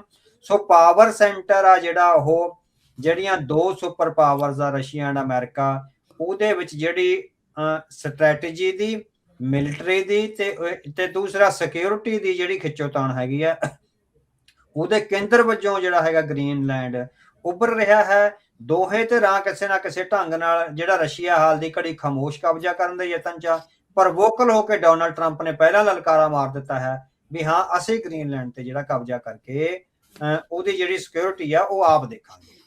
ਇਹਦਾ ਇਤਿਹਾਸ ਥੋੜਾ ਹੋਰ, ਜਿਹੜੀ ਸਟ੍ਰੈਟੇਜਿਕ ਮਹੱਤਤਾ ਦੀ ਗੱਲ ਕਰ ਰਹੇ ਆ ਗ੍ਰੀਨਲੈਂਡ ਦੀ, ਇਹਦਾ ਥੋੜਾ ਹੋਰ ਇਤਿਹਾਸ, ਹਿਸਟਰੀ ਕੀ ਜਿਹੜੀ ਇਸ ਦੇ ਵਿੱਚ ਦੱਸਦੀ ਆ ਗ੍ਰੀਨਲੈਂਡ ਦੀ ਇੰਨੀ ਜ਼ਿਆਦਾ ਇੰਪੋਰਟੈਂਸ ਜੇ ਉਦੋਂ ਤੋਂ ਹੀ ਸੀਗੀ, ਹੁਣ ਜ਼ਿਆਦਾ ਉੱਭਰ ਕੇ ਜਿਹੜੀ ਇਹ ਸਾਹਮਣੇ ਆਈ ਆ, ਇਹਦਾ ਥੋੜਾ ਹਿਸਟਰੀ ਵੀ ਦੱਸਿਓ। ਹਾਂਜੀ। ਸੋ ਵੈਸੇ ਤਾਂ ਇਹ ਸੀਗਾ ਵੀ ਇੱਕ ਤਰ੍ਹਾਂ ਨਾਲ ਬਰਫ਼ ਦਾ ਜਜ਼ੀਰਾ ਹੀ ਹੈ। ਸੋ ਬਹੁਤ ਲੰਮੇ ਸਮੇਂ ਤੋਂ ਜਿਹੜਾ ਹੈਗਾ ਇੱਕ ਤਰ੍ਹਾਂ ਨਾਲ ਯੂਰਪ ਦਾ ਡੈਨਮਾਰਕ ਦਾ ਸੈਮੀ ਆਟੋਨਮਸ ਰੀਜਨ ਹੈਗਾ, ਹਨਾ। ਹਾਂਜੀ, ਡੈਨਮਾਰਕ ਆ ਜਿਹੜਾ ਇਹਦੀ ਦੇਖ ਰੇਖ ਕਰਦਾ, ਉਹਦੇ ਵਿੱਚ ਆਟੋਨਮੀ ਆ ਜਿਹੜੀ ਉਹਨੂੰ ਮਿਲੀ ਹੋਈ ਹੈਗੀ ਆ। ਸੋ ਇਹ ਵਾਈਟਲ ਫॉर ਯੂਐਸ ਸਿਕਿਉਰਿਟੀ ਹੈਗਾ। ਸੋ ਜਿਹੜਾ ਨਾ ਵੀ US and Europe the security ਲਈ ਇਹ ਕਾਫੀ ਵਾਈਟਲ ਹੈਗਾ। ਸੋ ਸਿਕਿਉਰਿਟੀ ਲਈ ਵਾਈਟਲ ਇਹ ਹੈਗਾ ਕਿਉਂਕਿ ਰਸ਼ੀਆ ਤੇ ਚਾਈਨਾ ਇਸ ਸਟ੍ਰੇਟ ਦੇ ਥਰੂ ਆ ਜਿਹੜਾ ਉਹ ਅਮਰੀਕਾ, ਨਾਰਦਰਨ ਅਮਰੀਕਾ ਤੇ ਹਮਲਾ ਕਰਨ ਦੀ ਜਿਹੜੀ ਸਮਰੱਥਾ ਕਰ ਸਕਦੇ ਹੈਗੇ ਵੀ ਜੇ ਇੱਥੇ ਤੱਕ ਉਹ ਐਂਟਰ ਹੋ ਜਾਂਦੇ ਆ ਤਾਂ ਨਾਰਦਰਨ ਅਮਰੀਕਾ ਇਨਕਲੂਡਿੰਗ ਕੈਨੇਡਾ ਤੇ ਅਮਰੀਕਾ ਤੇ USA ਦੋਨੋਂ ਉਹਨਾਂ ਦੀ ਮਾਰ ਵਿੱਚ ਆ ਜਿਹੜੇ ਆ ਜਾਂਦੇ ਹੈਗੇ। ਵੈਸੇ ਇਹ ਸੀਗਾ ਵੀ ਆਈਸੀ ਰੀਜਨ ਹੈਗਾ, ਨਾਰਥ ਪੋਲ ਵਾਲਾ ਜਿਹੜਾ ਬਹੁਤ ਵੱਡਾ ਜਿਹੜਾ ਸਮੁੰਦਰ ਹੈਗਾ ਆਰਕਟਿਕ ਓਸ਼ਨ, ਉਹ ਇੱਥੇ ਜਿਹੜਾ ਇੱਕ ਤਰ੍ਹਾਂ ਨਾਲ ਇੱਥੇ ਹੀ ਵਾਸਾ ਕਰਦਾ ਹੈ, ਜਿਹਦੇ ਤੇ ਬਹੁਤੀ ਟਾਈਮ ਬਰਫ਼ ਵੀ ਕਾਫੀ ਜਮੀ ਰਹਿੰਦੀ ਹੈਗੀ, ਕੋਈ ਮਾੜੀ ਮੋਟੀ ਪੇਤਲੀ ਨਹੀਂ, ਕਾਫੀ ਵੱਡੀ ਆ ਜਿਹੜੀ ਬਰਫ਼ ਜਮੀ ਰਹਿੰਦੀ ਹੈ। 57,000 ਦੀ ਪਾਪੂਲੇਸ਼ਨ ਆ ਇਹਦੀ। ਇਹ ਲੱਗਦਾ ਹੈਗਾ ਕੈਨੇਡਾ ਨਾਲ ਵੀ ਲੱਗਦਾ, ਰਸ਼ੀਆ ਨਾਲ ਵੀ ਲੱਗਦਾ, ਗ੍ਰੀਨਲੈਂਡ ਤੇ ਹੋਰ ਕੁਝ ਸਕੈਂਡੇਵੀਅਨ ਜਿਹੜੀਆਂ ਮੁਲਕਾਂ ਦੇ ਨਾਲ ਉਹਨਾਂ ਦੇ ਨਾਲ ਲੱਗਦਾ ਹੈਗਾ। ਸੋ ਵਰਲਡ ਵਾਰ ਸੈਕੰਡ ਤੋਂ ਬਾਅਦ, ਕਿਉਂਕਿ ਦੇਖੋ ਵਰਲਡ ਵਾਰ ਸੈਕੰਡ ਵਿੱਚ ਅਮਰੀਕਾ ਤੇ ਰਸ਼ੀਆ ਇੱਕੋ ਪਾਸੇ ਸੀ, ਸੋ ਦੋਵਾਂ ਨੇ ਸਾਂਝੇ ਤੌਰ ਤੇ ਵਰਲਡ ਵਾਰ ਸੈਕੰਡ ਆ ਜਿਹੜੀ ਲੜੀ ਹੈਗੀ ਆ। ਪਰ ਉਸ ਤੋਂ ਬਾਅਦ ਫਿਰ ਦੋਹਾਂ ਦੀਆਂ ਆਪਣੀਆਂ ਸਿਕਿਉਰਿਟੀ ਪ੍ਰੋਬਲਮਸ ਤੇ ਰਾਈਵਲਰੀ ਕਾਰਨ ਜਿਹੜੇ ਦੋਵੇਂ ਵੱਖਰੇ ਵੱਖਰੇ ਕੈਂਪਸ ਵਿੱਚ ਚਲੇ ਜਾਂਦੇ ਆ। ਸੋ 1950 ਵਿੱਚ ਇਹ ਹੁੰਦਾ ਵੀ ਜਿਹੜਾ ਅਮਰੀਕਾ ਹੈਗਾ ਵਰਲਡ ਵਾਰ ਸੈਕੰਡ ਤੋਂ ਬਾਅਦ ਸੋ ਨਾਰਵੇ ਦੀ ਗਵਰਨਮੈਂਟ ਨਾਲ ਇੱਕ ਸਮਝੌਤਾ ਕਰਦਾ, ਸਿਕਿਉਰਿਟੀ ਅਕੋਰਡ ਆ ਜਿਹੜਾ ਉਹ ਹੁੰਦਾ ਹੈਗਾ, ਜਿਹਦੇ ਵਿੱਚ ਇਹ ਹੁੰਦਾ ਵੀ ਅਮਰੀਕਾ ਉੱਥੇ ਆਪਣੇ ਇਕਵਿਪਮੈਂਟ ਆ ਜਿਹੜੇ ਸਰਵੀਲੀਅੰਸ ਦੇ ਔਰ ਤੇ ਨਾਲ ਜਿਹੜਾ 에ਅਰ ਡਿਫੈਂਸ ਸਿਸਟਮ ਆ ਤੇ ਹੋਰ ਵੀ ਜਿੰਨਾ ਕੋ ਵੀ ਕਿਸੇ ਦੁਸ਼ਮਣ ਦੀ ਜਾਣਕਾਰੀ ਲੈਣ ਵਾਲਾ ਜਿੰਨੀ ਕੁ ਵੀ ਜਿਹੜੀ ਆਪਾਂ ਕਹਿ ਸਕਦੇ ਹਾਂ ਵੀ ਇਨਫੋਰਮੇਸ਼ਨ ਦੇ ਸਾਧਨ ਨੇ, ਜਿਹਦੇ ਵਿੱਚ ਡਿਜੀਟਲ ਇਨਫੋਰਮੇਸ਼ਨ ਵੀ, ਹਿਊਮਨ ਰਿਸੋਰਸਿਸ ਵੀ, ਉਹ ਸਾਰਾ ਅਮਰੀਕਾ ਨੇ ਉਸ ਦਿਨ ਤੋਂ ਹੈਗਾ ਜਿਹੜਾ ਲਾ ਰੱਖਿਆ। 1950 ਤੋਂ ਹੀ ਜਿਹੜਾ ਹੈਗਾ ਉਹ ਅਮਰੀਕਾ ਉੱਥੇ ਪ੍ਰੈਜ਼ੈਂਟ ਹੈਗਾ। 1951 ਵਿੱਚ ਜਿਹੜਾ ਹੈਗਾ ਡੈਨਮਾਰਕ ਨਾਲ ਸਮਝੌਤਾ ਹੋਇਆ, 1950 ਵਿੱਚ ਹੀ ਆ ਕੇ ਬੈਠਾ ਉੱਥੇ US ਮਿਲਟਰੀ ਆ ਜਿਹੜੀ ਗ੍ਰੀਨਲੈਂਡ ਵਿੱਚ ਉਦੋਂ ਤੋਂ ਹੀ ਜਿਹੜੀ ਸਥਾਪਿਤ ਹੈਗੀ ਆ। ਪਰ ਜਿਹੜੀ ਆਪਾਂ ਗੱਲ ਕਰੀਏ ਵੀ ਸਟ੍ਰੇਟ ਆਫ ਹੋਰਮਜ਼ ਵਰਗੀ ਜਿਹੜੀ ਇੱਕ ਬੋਟਲ ਨੈਕ ਹੈਗੀ ਆ ਜਾਂ ਸੁਏਜ਼ ਕਨਾਲ ਵਰਗਾ ਜਿਹੜਾ ਸਿਸਟਮ ਹੈਗਾ ਰਾਹ, ਉਹਦੇ ਵਿੱਚ ਹੈਗਾ ਵੀ ਰਸ਼ੀਆ ਦੀਆਂ ਜਿਹੜੀਆਂ ਸਬਮੈਰੀਨਸ ਆ ਦੇ ਕੁਡ ਟਰੈਵਲ, ਚਾਈਨਾ ਦੀਆਂ ਸਬਮੈਰੀਨਸ ਵੀ ਉੱਥੇ ਜਿਹੜੀਆਂ ਹੈਗੀਆਂ ਟਰੈਵਲ ਕਰ ਸਕਦੀਆਂ ਨੇ। ਸੋ ਇਹ ਸ਼ਾਰਟੈਸਟ ਰੂਟ ਹੈਗਾ ਅਮਰੀਕਾ ਤੇ ਹਮਲਾ ਕਰਨ ਦਾ।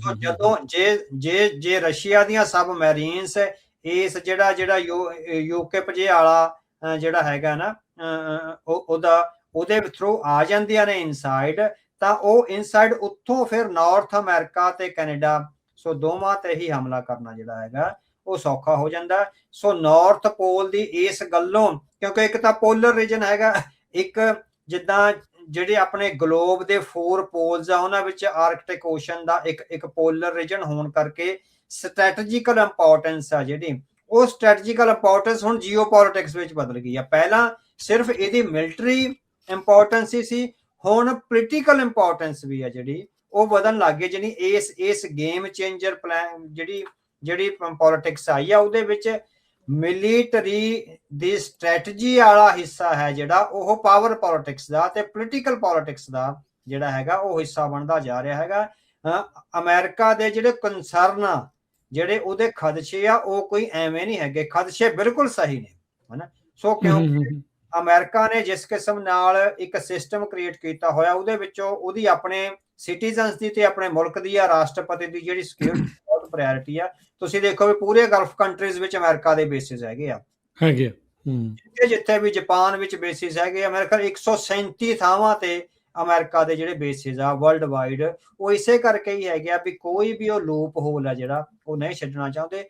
ਡੋਨਲਡ ਟਰੰਪ ਦੀਆਂ ਜਿਹੜੀਆਂ ਇੰਟੈਂਸ਼ਨਸ ਆ ਉਹਨਾਂ ਵਿੱਚ ਕੋਈ ਗਲਤੀ ਨਹੀਂ ਹੈ। ਹਾਂ, ਇਹ ਹੈਗਾ ਵੀ ਜਿਹੜਾ ਉਹਨਾਂ ਦਾ ਵਿਰੋਧ ਹੋ ਰਿਹਾ ਹੈਗਾ ਉਹ ਖਾਸ ਕਰਕੇ ਯੂਰਪੀਅਨ ਕੰਟਰੀਜ਼ ਵੱਲੋਂ ਇਹ ਹੋ ਰਿਹਾ ਵੀ ਉਹ ਆਪਣੇ ਅਲਾਈਜ਼ ਨੂੰ ਹੀ ਦਬਕਾ ਰਹੇ ਨੇ। ਹਾਲਾਂਕਿ ਅਲਾਈਜ਼ ਨਾਲ ਕਦੇ ਵੀ ਜਿਹੜੀ ਸਿਕਿਉਰਿਟੀ ਵਾਲੀ ਜਿਹੜੀ ਸਟ੍ਰੈਟਜੀ ਦਾ ਜਿਹੜਾ ਡਾਕੂਮੈਂਟ ਆਇਆ ਉਹਦੇ ਵਿੱਚ ਕਿਹਾ ਗਿਆ ਵੀ ਅਲਾਈਜ਼ ਨਾਲ ਕੋਈ ਵੀ ਕਨਫਰੰਟੇਸ਼ਨ ਨਹੀਂ ਆਏਗੀ। ਤੇ ਹੁਣ ਦੇਖ ਰਹੇ ਹੈਗੇ ਆ ਵੀ 1 ਮਹੀਨੇ ਤੋਂ ਬਾਅਦ ਹੀ ਅਲਾਈਜ਼ ਨਾਲ ਜਿਹੜਾ ਹੈਗਾ ਇੱਕ ਤਰ੍ਹਾਂ ਕਨਫਰੰਟੇਸ਼ਨ ਨਹੀਂ ਹੈਗੀ, ਬਹੁਤ ਵੱਡਾ ਇੱਟ ਖੜੱਕਾ ਲੱਗਣ ਜਾ ਰਿਹਾ। ਸੋ ਉਹਦੀ ਜਿਹੜੀ ਹਿਸਟਰੀ ਹੈਗੀ ਆ ਉਹ ਲਗਾਤਾਰ ਲੌਂਗ ਟਰਮ ਹਿਸਟਰੀ ਹੈਗੀ ਆ। 1950 ਤੋਂ ਬਾਅਦ ਜਦੋਂ ਕੋਲਡ ਵਾਰ 'ਚ ਚਲੇ ਗਿਆ, ਹਾਲਾਂਕਿ ਵਰਲਡ ਵਾਰ 2 ਵਿੱਚ ਦੋਵੇਂ ਅਲਾਈ ਸੀ ਅਮਰੀਕਾ ਤੇ ਰਸ਼ੀਆ, ਪਰ 1950 ਤੋਂ ਬਾਅਦ ਜਦੋਂ ਡਿਪਾਰਟ ਹੋਏ ਆ ਤੇ ਫਿਰ ਕੋਲਡ ਵਾਰ ਸ਼ੁਰੂ ਹੋਈ ਆ। ਕੋਲਡ ਵਾਰ ਦਾ ਜਿਹੜਾ ਇਹ ਬਹੁਤ ਇੰਪੋਰਟੈਂਟ ਸੀ, ਇੱਕ ਕ੍ਰਾਈਮੀਆ ਨੂੰ ਤੇ ਦੂਸਰਾ ਹੈਗਾ ਜਿਹੜੀ ਗ੍ਰੀਨਲੈਂਡ ਨੂੰ। ਸੋ ਕ੍ਰਾਈਮੀਆ ਇਸੇ ਕਰਕੇ ਰਸ਼ੀਆ ਨੇ ਹਥਿਆ ਲਿਆ ਹੋਇਆ ਕਿ it is also a very strategically important route, not just for the traveling, ਜਿਹੜੀ ਇੰਡਸਟਰੀਅਲ ਟਰੈਵਲਿੰਗ ਆ ਉਹਦੇ ਲਈ ਆ, ਬਲਕਿ ਮਿਲਟਰੀ ਟਰੈਵਲਿੰਗ ਲਈ ਵੀ। ਸੋ ਇਹਦੀ ਕ੍ਰਾਈਮੀਆ ਜਿੰਨੀ ਮਹੱਤਤਾ ਜਿਹੜੀ ਬਣਦੀ ਜਾ ਰਹੀ ਹੈਗੀ ਆ। ਹਿਸਟੋਰੀਕਲੀ ਲਗਾਤਾਰ ਨੈਟੋ ਕੰਟਰੀਜ਼ ਦੀ ਵੀ ਪ੍ਰੈਜ਼ੈਂਸ ਰਹੀ ਆ, ਪਰ ਨੈਟੋ ਕੰਟਰੀਜ਼ ਆ ਜਿਹੜੇ ਨੈਟੋ ਵੀ ਇਸੇ ਕਰਕੇ ਬਣਿਆ ਸੀ। ਜਦੋਂ ਨੈਟੋ ਬਣਾਇਆ ਉਹਦਾ ਮੇਨ ਮਕਸਦ ਹੀ ਸੀਗਾ ਵੀ ਵਾਇਆ ਗ੍ਰੀਨਲੈਂਡ, ਸਭ ਤੋਂ ਪਹਿਲਾਂ ਗ੍ਰੀਨਲੈਂਡ ਵਾਲਾ ਰਾਹ ਨੱਪਣਾ, ਉਹ ਤੋਂ ਬਾਅਦ ਜਿਹੜੀ ਹੈਗੀ ਆ ਯੂਰਪ ਦੀ ਸਿਕਿਉਰਿਟੀ ਕਰਨੀ ਹੈਗੀ। ਸੋ ਇਹ ਵਾਈਸ ਵਰਸਾ ਸੀਗਾ, NATO and Greenland, these are vice versas to each other. Political strategy ਵਿੱਚ ਇਹਨਾਂ ਦੀ ਇੰਨੀ ਇੰਪੋਰਟੈਂਸ ਆ ਸਾਡੇ ਸਾਹਮਣੇ ਆ ਰਹੀ ਹੈ। ਨਹੀਂ, ਬਿਲਕੁਲ। ਸੋ ਇਹ ਸਾਰਾ ਕੁਝ ਜਿਹੜਾ ਇਹ ਚੱਲ ਰਿਹਾ, ਰਸ਼ੀਆ ਤੇ ਚਾਈਨਾ ਦੇ ਵੀ ਇੰਟਰਸਟ ਇਹ ਸ਼ਿਪਿੰਗ ਰਾਊਟਸ ਨੂੰ ਲੈ ਕੇ ਆ, ਤੇ ਅਮਰੀਕਾ ਦੇ ਲਾਗੇ ਜਿਹੜਾ ਉਹਨੂੰ ਨਜ਼ਦੀਕ ਆ ਕੇ ਜੇ ਕਿਤੇ ਹਮਲੇ ਵਾਲੀ ਨੌਬਤ ਆਵੇ, ਇਹੀ ਉਹਨਾਂ ਦੇ ਮੇਨ ਉੱਥੇ ਇੰਟਰਸਟ ਆ, ਜਾਂ ਇਸ ਤੋਂ ਇਲਾਵਾ ਵੀ ਕੋਈ ਮਿਨਰਲਸ, ਅਰਥ ਮਿਨਰਲਸ ਜਾਂ ਇਹਨਾਂ ਚੀਜ਼ਾਂ ਨੂੰ ਲੈ ਕੇ ਵੀ ਕੋਈ ਹੋਰ ਇੰਟਰਸਟ ਨੇ ਉੱਥੇ? ਇਹ ਦੋਨੋਂ ਹੀ ਨੇ। ਰੇਅਰ ਅਰਥ ਮਿਨਰਲਸ ਵੀ ਉਸ ਏਰੀਆ ਵਿੱਚ ਬਹੁਤ ਸਾਰੇ ਹੈਗੇ ਆ ਜਿਨ੍ਹਾਂ ਤੇ ਖਾਸ ਕਰਕੇ ਚਾਈਨਾ ਦੀ ਅੱਖ ਹੈ। ਰਸ਼ੀਆ ਦੀ ਜਿਹੜੀ ਹੈਗੀ ਆ, ਰਸ਼ੀਆ ਮਿਲੀਟੈਰੀਲੀ ਇਹਦੇ ਤੇ ਨਜ਼ਰ ਰੱਖ ਰਿਹਾ ਹੈਗਾ, ਪਰ ਚਾਈਨਾ ਕਿਉਂਕਿ ਉਹ ਆਰਕਟਿਕ ਤੱਕ ਉਹ ਸਮਝਦਾ ਹੈਗਾ ਵੀ ਸਾਡੇ ਇੰਟਰਨੈਸ਼ਨਲ ਵਾਟਰਸ ਵਿੱਚ ਸਾਡੀ ਦਖਲਅੰਦਾਜ਼ੀ ਆ ਜਿਹੜੀ ਉਹ ਆਰਕਟਿਕ ਤੱਕ ਹੈਗੀ ਆ। ਸੋ ਉਸ ਕਰਕੇ ਉਹ ਜਿਹੜਾ ਹੈਗਾ ਉਹਦੇ ਤੇ ਨਿਗਾਹ ਰੱਖ ਰਿਹਾ ਹੈਗਾ। ਪਰ ਜਿਹੜਾ ਰਸ਼ੀਆ ਇਹਨੂੰ ਮਿਲੀਟੈਰੀਲੀ ਜਿਹੜਾ ਉਹਦੇ ਸਟ੍ਰੈਟਜੀਕਲ ਇੰਟਰਸਟ ਆ ਜਿਹੜੇ ਮਿਲਟਰੀ ਨਾਲ ਸੰਬੰਧਿਤ ਜ਼ਿਆਦੇ ਆ, ਕਿਉਂਕਿ ਉਹ ਅਮਰੀਕਾ ਨੂੰ ਲਗਾਤਾਰ ਡਰਾ ਕੇ ਰੱਖਣ ਦੀ ਜਿਹੜੀ ਹੈਗੀ ਸਥਿਤੀ ਵਿੱਚ ਉਹ ਚੱਲ ਰਿਹਾ ਹੈਗਾ ਵੀ, ਕਿਉਂਕਿ ਇਕਨੋਮਿਕਲੀ ਉਹ ਅਮਰੀਕਾ ਦਾ ਉਸ ਤਰ੍ਹਾਂ ਮੁਕਾਬਲਾ ਨਹੀਂ ਕਰ ਪਾ ਰਿਹਾ ਜਿਸ ਤਰ੍ਹਾਂ ਚਾਈਨਾ ਕਰ ਪਾ ਰਿਹਾ ਹੈ। ਚਾਈਨਾ ਅਮਰੀਕਾ ਨਾਲ ਕਿਸੇ ਵੀ ਫੌਜੀ ਕਨਫਰੰਟੇਸ਼ਨ ਵਿੱਚ ਨਹੀਂ ਹੈ। ਦੋਹਾਂ ਦੀ ਦੇਖੋ ਡਿਪਲੋਮੇਸੀ ਵਿੱਚ ਕਿੰਨਾ ਫਰਕ ਹੈ। ਰਸ਼ੀਆ ਸਾਰਾ ਕੁਝ ਆਪਣੀ ਫੌਜੀ ਕਨਫਰੰਟੇਸ਼ਨ ਦੇ ਆਧਾਰ ਤੇ ਲੜ ਰਿਹਾ, ਪਰ ਚਾਈਨਾ ਇਕਨੋਮਿਕ ਜਿਹੜੀ ਵਾਰ ਆ ਉਹ ਲੜ ਰਿਹਾ। ਦੋਹਾਂ ਦੇ ਇਸੇ ਕਰਕੇ ਦੋਹਾਂ ਦੇ ਇੰਟਰਸਟ ਵੱਖਰੇ ਹੈਗੇ ਆ। ਸੋ ਚਾਈਨਾ ਦਾ ਰਾਹ ਵੀ ਅਮਰੀਕਾ ਇਸੇ ਲਈ ਰੋਕ ਲਿਆ ਕਿਉਂਕਿ ਜਿਸ ਕਿਸਮ ਦਾ ਇਕਨੋਮਿਕ ਗਲੋਬਲ ਵਰਲਡ ਆਰਡਰ ਉਸਰ ਰਿਹਾ ਹੈ, ਉਹਦੇ ਵਿੱਚ ਰੇਅਰ ਅਰਥ ਮਟੀਰੀਅਲਸ ਔਰ ਜਿਹੜੀ ਆ ਚਿਪਸ ਨੇ, ਜਿਹੜੀਆਂ AI ਦੀ ਦੌੜ ਆ, AI ਵਾਲੀ ਦੌੜ ਆ, ਉਹਦੇ ਵਿੱਚ ਚਾਈਨਾ ਜਿਹੜਾ ਹੈਗਾ ਕਿਤੇ ਨਾ ਕਿਤੇ ਮਾਤ ਦੇ ਸਕਦਾ ਹੈ ਅਮਰੀਕਾ ਨੂੰ, ਜਿਹੜਾ ਕਿ ਕਾਫੀ ਆ, ਜਿਹੜੀ ਕਾਫੀ ਸਟ੍ਰੈਟਜੀਕਲੀ ਉਹ ਅੱਗੇ ਵਧ ਰਿਹਾ। ਪਰ ਰੂਸ ਦੇ ਇੰਟਰਸਟ ਇਹੀ ਨੇ ਵੀ ਉਹ ਮਿਲੀਟੈਰੀਲੀ ਜਿਹੜਾ ਕਿ ਅਮਰੀਕਾ ਖਦਸ਼ਾ ਪ੍ਰਗਟਾ ਰਿਹਾ ਹੈ ਵੀ ਉਹ ਆਪਣੀਆਂ ਮਿਜ਼ਾਈਲਸ ਐਂਡ ਸਬਮਰੀਨਸ ਉੱਥੇ ਤੱਕ ਲਿਆ ਕੇ ਅਮਰੀਕਾ ਨੂੰ ਆਪਣੀ ਮਾਰ ਹੇਠ ਆ, ਈਵਨ ਕੈਨੇਡਾ ਨੂੰ ਵੀ ਆਪਣੀ ਮਾਰ ਹੇਠ ਲੈ ਸਕਦਾ। ਇਸੇ ਕਰਕੇ ਜਿਹੜਾ ਹੈਗਾ ਅਮਰੀਕਨ ਪ੍ਰਧਾਨ ਆ ਜਿਹੜੇ, ਉਹ ਇਸ ਕਿਸਮ ਦੀ ਸਟ੍ਰੈਟਜੀ ਚਾਹੁੰਦੇ ਆ ਵੀ ਜਿੱਥੇ ਫੁੱਲ ਪ੍ਰੂਫ ਅਮਰੀਕਾ ਦੀ ਸਮੁੱਚੀ ਤੌਰ ਤੇ ਪ੍ਰੈਜ਼ੈਂਸ ਹੋਵੇ, ਉਹਦੇ ਵਿੱਚ ਜਿਹੜੀਆਂ ਯੂਰਪੀਅਨ ਕੰਟਰੀਜ਼ ਨੇ ਉਹ ਪੈਰਾਫਰੀ ਤੇ ਹੋਣ, ਜਿਹੜਾ ਮੇਨ ਸੈਂਟਰਲ ਹੈਗਾ ਉਹ ਅਮਰੀਕਾ ਕੋਲ ਹੋਵੇ। ਹੁਣ ਯੂਰਪੀਅਨ ਕੰਟਰੀਜ਼ ਆ ਜਿਹੜੀਆਂ ਉਹ ਰੌਲਾ ਪਾ ਰਹੀਆਂ, ਇਕੱਠੇ ਵੀ ਹੋਏ ਆ, ਆਪਣੀਆਂ ਫੌਜਾਂ UK, ਫਰਾਂਸ ਤੇ ਕੁਝ ਹੋਰ ਕੰਟਰੀਜ਼ ਵੀ ਭੇਜ ਰਹੀਆਂ ਹੈਗੀਆਂ, ਪਰ ਉਹਨਾਂ ਦਾ ਇਹ ਹੈਗਾ ਵੀ ਉਹ ਲਗਾਤਾਰ ਜਿਹੜਾ ਹੈਗਾ USA ਤੇ ਇੰਨਾ ਜ਼ਿਆਦਾ ਨਿਰਭਰ ਹੋ ਗਏ ਹੈਗੇ ਆ ਵੀ ਹੁਣ ਸਾਰਾ ਕੁਝ ਕਰਨ ਦੇ ਬਾਵਜੂਦ ਵੀ ਸਾਨੂੰ ਲੱਗਦਾ ਵੀ ਉਹਨਾਂ ਦੇ ਪੱਲੇ ਇੰਨਾ ਕੁਝ ਮਿਲੀਟਰੀ ਨਹੀਂ ਹੈਗਾ ਜਿੰਨੀ ਮਜ਼ਬੂਤ ਧਿਰ ਅਮਰੀਕਾ ਹੈਗੀ ਆ ਯੂਰਪ ਦੀ ਸਿਕਿਉਰਿਟੀ ਲਈ, ਗ੍ਰੀਨਲੈਂਡ ਦੀ ਸਿਕਿਉਰਿਟੀ ਲਈ ਤੇ ਨਾਰਥ ਅਮਰੀਕਾ ਦੀ ਸਿਕਿਉਰਿਟੀ ਲਈ। ਨਹੀਂ, ਬਿਲਕੁਲ। ਅੱਛਾ, ਇਹਦੇ ਇਸੇ ਦਰਮਿਆਨ ਹੁਣ ਜਿੱਦਾਂ ਤੁਸੀਂ ਕਹਿ ਰਹੇ ਵੀ ਚਾਈਨਾ ਦੀ ਮੈਨੂੰ ਲੱਗਦਾ ਇਹ ਪਾਲਿਸੀ ਆ ਵੀ ਉਹ ਮਿਲਟਰੀ ਕਨਫਰੰਟੇਸ਼ਨ ਤਾਂ ਕਰਦੇ ਹੀ ਨਹੀਂ ਕਿਸੇ ਪਾਸੇ। ਹਾਂ, ਆਪਣੀ ਉਹ ਤਾਕਤ ਤੁਕ ਜੀ ਦਿਖਾ ਲੈਂਦੇ ਆ, ਤਾਈਵਾਨ ਨੂੰ ਲੈ ਕੇ ਕਦੀ ਸ਼ਿਪ ਘਲਤੀਆਂ, ਕਦੀ ਜਹਾਜ਼ ਘਲਤੇ, ਏਅਰਕ੍ਰਾਫਟ ਜਿਹੜੇ ਉਹ ਦਿਖੂ ਕੇ ਆ ਜਾਂਦੇ ਆ। ਸਟਰੋਂਗ ਓਪੋਜੀਸ਼ਨ ਉਹਨਾਂ ਦੀ ਜਿਹੜੀ ਫੋਰਨ ਮਿਨਿਸਟਰੀ ਆ ਉਹ ਜਾਰੀ ਕਰ ਦਿੰਦੀ ਆ, ਇੱਦਾਂ ਦੀਆਂ ਚੀਜ਼ਾਂ ਜਿਹੜੀਆਂ ਉਹ ਕਰਦੇ ਆ। ਪਰ ਇਹ ਜਿਹੜੀ ਨਵਾਂ ਨਿਊ ਵਰਲਡ ਆਰਡਰ ਦੀ ਹੁਣ ਬਹੁਤ ਰੌਲਾ ਆ, ਨਿਊ ਵਰਲਡ ਆਰਡਰ ਇਹ ਕੀ ਆ ਜਿਹੜਾ ਚਾਈਨਾ ਨੂੰ ਲੈ ਕੇ ਖਾਸ ਕਰਕੇ ਆ? ਕੈਨੇਡਾ ਨੇ ਜੱਫੀ ਪਾ ਲਈ, ਯੂਰਪ ਦੇ ਵਿੱਚ ਸਭ ਤੋਂ ਵੱਡੀ ਅੰਬੈਸੀ ਚਾਈਨਾ ਦੀ ਜਿਹੜੀ ਉਹ ਬਣਨ ਨੂੰ ਮਨਜ਼ੂਰੀ ਜਿਹੜੀ ਉਹ ਮਿਲ ਗਈ ਆ। ਵੈਸਟ ਵਾਲੇ ਚਾਈਨਾ ਦੇ ਏਡੇ ਨਜ਼ਦੀਕ ਹੋ ਗਏ ਆ। ਕੀ ਇਹ ਟਰੰਪ ਦੇ ਡੰਡੇ ਦਾ ਅਸਰ ਆ ਕਿ ਟਰੰਪ ਤੋਂ ਨਿਰਾਸ਼ਾ ਦੇ ਕਰਕੇ ਉਧਰਲੇ ਪਾਸੇ ਨੂੰ ਇਹ ਜਾ ਰਹੇ ਆ? ਕੀ ਕਾਰਨ ਬਣ ਰਿਹਾ ਵੀ ਚਾਈਨਾ ਦੀ ਇੱਕਦਮ ਇੰਪੋਰਟੈਂਸ ਇਹਨਾਂ ਚੀਜ਼ਾਂ ਦੇ ਨਾਲ ਵੈਸਟ ਜਾ ਕੇ ਜੁੜ ਰਿਹਾ ਉਹਨਾਂ ਦੇ ਨਾਲ? ਜਿਹੜਾ ਚਾਈਨਾ ਹੈਗਾ ਨਾ ਉਹ ਆਪਣੀ ਇਕਨੋਮਿਕ ਕਲੋਨੀਅਲਿਜ਼ਮ ਕਰ ਰਿਹਾ ਹੈਗਾ। ਜਿਸ ਤਰ੍ਹਾਂ ਈਸਟ ਇੰਡੀਆ ਕੰਪਨੀ ਨੇ ਗਲੋਬ ਤੇ ਬਹੁਤ ਵੱਡਾ ਇਕਨੋਮਿਕ ਕਲੋਨੀਅਲਿਜ਼ਮ ਲਿਆਂਦਾ, ਉਸ ਇਕਨੋਮਿਕ ਕਲੋਨੀਅਲਿਜ਼ਮ ਨਾਲ ਫਿਰ ਮਿਲਟਰੀ ਕਲੋਨੀਅਲਿਜ਼ਮ ਹੋਇਆ ਤੇ ਪੋਲੀਟੀਕਲ ਕਲੋਨੀਅਲਿਜ਼ਮ ਹੋਇਆ। ਜਿਹੜੀਆਂ ਯੂਰਪੀਅਨ ਕੰਟਰੀਜ਼ ਆ ਤੇ ਈਵਨ ਸਮੁੱਚਾ ਵੈਸਟ ਹੈਗਾ ਉਹ ਆਪਣੀਆਂ ਜਿਹੜੀਆਂ ਰੋਜ਼ਮਰਾ ਦੀਆਂ ਨੀਡਸ ਆ ਉਹਦੇ ਲਈ ਡਿਪੈਂਡੈਂਟ ਹੋ ਗਿਆ ਚਾਈਨਾ ਤੇ। ਸੋ ਚਾਈਨਾ ਨੇ ਜਿਹੜੀ ਆਪਣੀ ਵਾਸਟ ਜਿਹੜਾ ਇੰਡਸਟਰੀਅਲ ਰੈਵੋਲੂਸ਼ਨ ਲਿਆਂਦਾ ਉਹਦੇ ਨਾਲ ਜਿਹੜੀਆਂ ਬਹੁਤ ਛੋਟੀਆਂ ਚੀਜ਼ਾਂ ਨੇ ਨਾ, ਸੋ ਹੁਣ ਜਿਹੜੀਆਂ ਵੈਸਟਰਨ ਕੰਟਰੀਜ਼ ਆ ਉਹ ਛੋਟੀਆਂ ਚੀਜ਼ਾਂ ਤੇ ਜਿਹੜੀਆਂ ਖਪਤ ਦੀਆਂ ਨੇ, ਜਿਹੜੀਆਂ ਰੋਜ਼ਮਰਾ ਦੀਆਂ ਘਰੇਲੂ ਕੰਜ਼ਿਊਮਰਿਜ਼ਮ ਦੀਆਂ ਚੀਜ਼ਾਂ ਨੇ, ਉਹਨਾਂ ਲਈ ਚਾਈਨਾ ਤੇ ਫੁੱਲੀ ਡਿਪੈਂਡ ਹੈਗਾ। ਉਹ ਹੁਣ ਆਪਣੀ ਜਿਹੜੀ ਇਨਵੈਸਟਮੈਂਟ ਆ ਜਿਹੜੀਆਂ ਯੂਰਪੀਅਨ ਕੰਟਰੀਜ਼ ਆ ਉਹ ਸਿਰਫ ਹੈਵੀ ਮਟੀਰੀਅਲ ਤੇ ਆਪਣੇ ਜਿਹੜੇ ਮਿਲਟਰੀ ਇਕਵਿਪਮੈਂਟ ਤੇ ਜਿਹਦੀਆਂ ਕਿ ਸਿਕਿਉਰਿਟੀ ਨਾਲ ਸੰਬੰਧਿਤ ਲੋੜਾਂ ਹੁੰਦੀਆਂ ਨੇ ਵੀ ਉਹ ਬਣਾ ਰਹੀਆਂ ਨੇ, ਜਾਂ ਆਪਣੀਆਂ ਇੰਟੈਲੀਜੈਂਸ ਦੀਆਂ ਜਿਹੜੀਆਂ ਜਾਂ ਜਿਹੜੀ ਚਿਪ ਮੇਕਿੰਗ ਇੰਡਸਟਰੀ ਹੈਗੀ ਆ ਉਹਦੇ ਵਿੱਚ ਉਹ ਚਾਈਨਾ ਕੋਲ ਟੈਕਨੋਲੋਜੀਕਲ ਇਨੋਵੇਸ਼ਨ ਦੇ ਜਿਹੜੇ ਹੈਗੇ ਆ ਉਹ ਚਾਂਸਸ ਘੱਟ ਨੇ ਬਨਿਸਬਤ ਵੈਸਟਰਨ ਕੰਟਰੀਜ਼ ਦੇ। ਆਪਾਂ ਇਹ ਨਹੀਂ ਕਹਿੰਦੇ ਵੀ ਚਾਈਨਾ ਨੂੰ ਬਿਲਕੁਲ ਵੀ ਇਨਫੋਰਮੇਸ਼ਨ ਨਹੀਂ ਹੈਗੀ, ਉਹ they are treading their path brick by brick, ਉਹ ਕਦਮ ਦਰ ਕਦਮ ਅੱਗੇ ਵਧ ਰਹੇ ਹੈਗੇ ਆ। ਪਰ ਫਿਰ ਵੀ ਅਮਰੀਕਾ, ਯੂਰਪ ਤੇ ਸਾਰੀਆਂ ਜਿਹੜੀਆਂ ਵੈਸਟਰਨ ਕੰਟਰੀਜ਼ ਦੀ ਜਿਹੜੀ ਟੈਕਨੀਕਲ ਇਨੋਵੇਟਿਵ ਨੋ ਹਾਉ ਹੈਗੀ ਆ ਉਹ ਚਾਈਨਾ ਨਾਲੋਂ ਜ਼ਿਆਦਾ ਹੈਗੀ ਆ ਨਾ। ਇਸੇ ਕਰਕੇ ਉਹ ਆਪਣੇ ਜਿਹੜੀ ਐਜੂਕੇਸ਼ਨ ਵਾਈਜ਼ ਟੈਕਨੀਕਲ ਇਨੋਵੇਸ਼ਨ ਹੈਗੀ ਆ ਉਹਦੀ ਅਪਰ ਹੈਂਡ ਕਰਕੇ ਉਹ ਚਾਈਨਾ ਨਾਲ ਕੁਝ ਖਾਸ ਲੈਦੇ ਕਰ ਸਕਦੇ ਹੈਗੇ ਆ।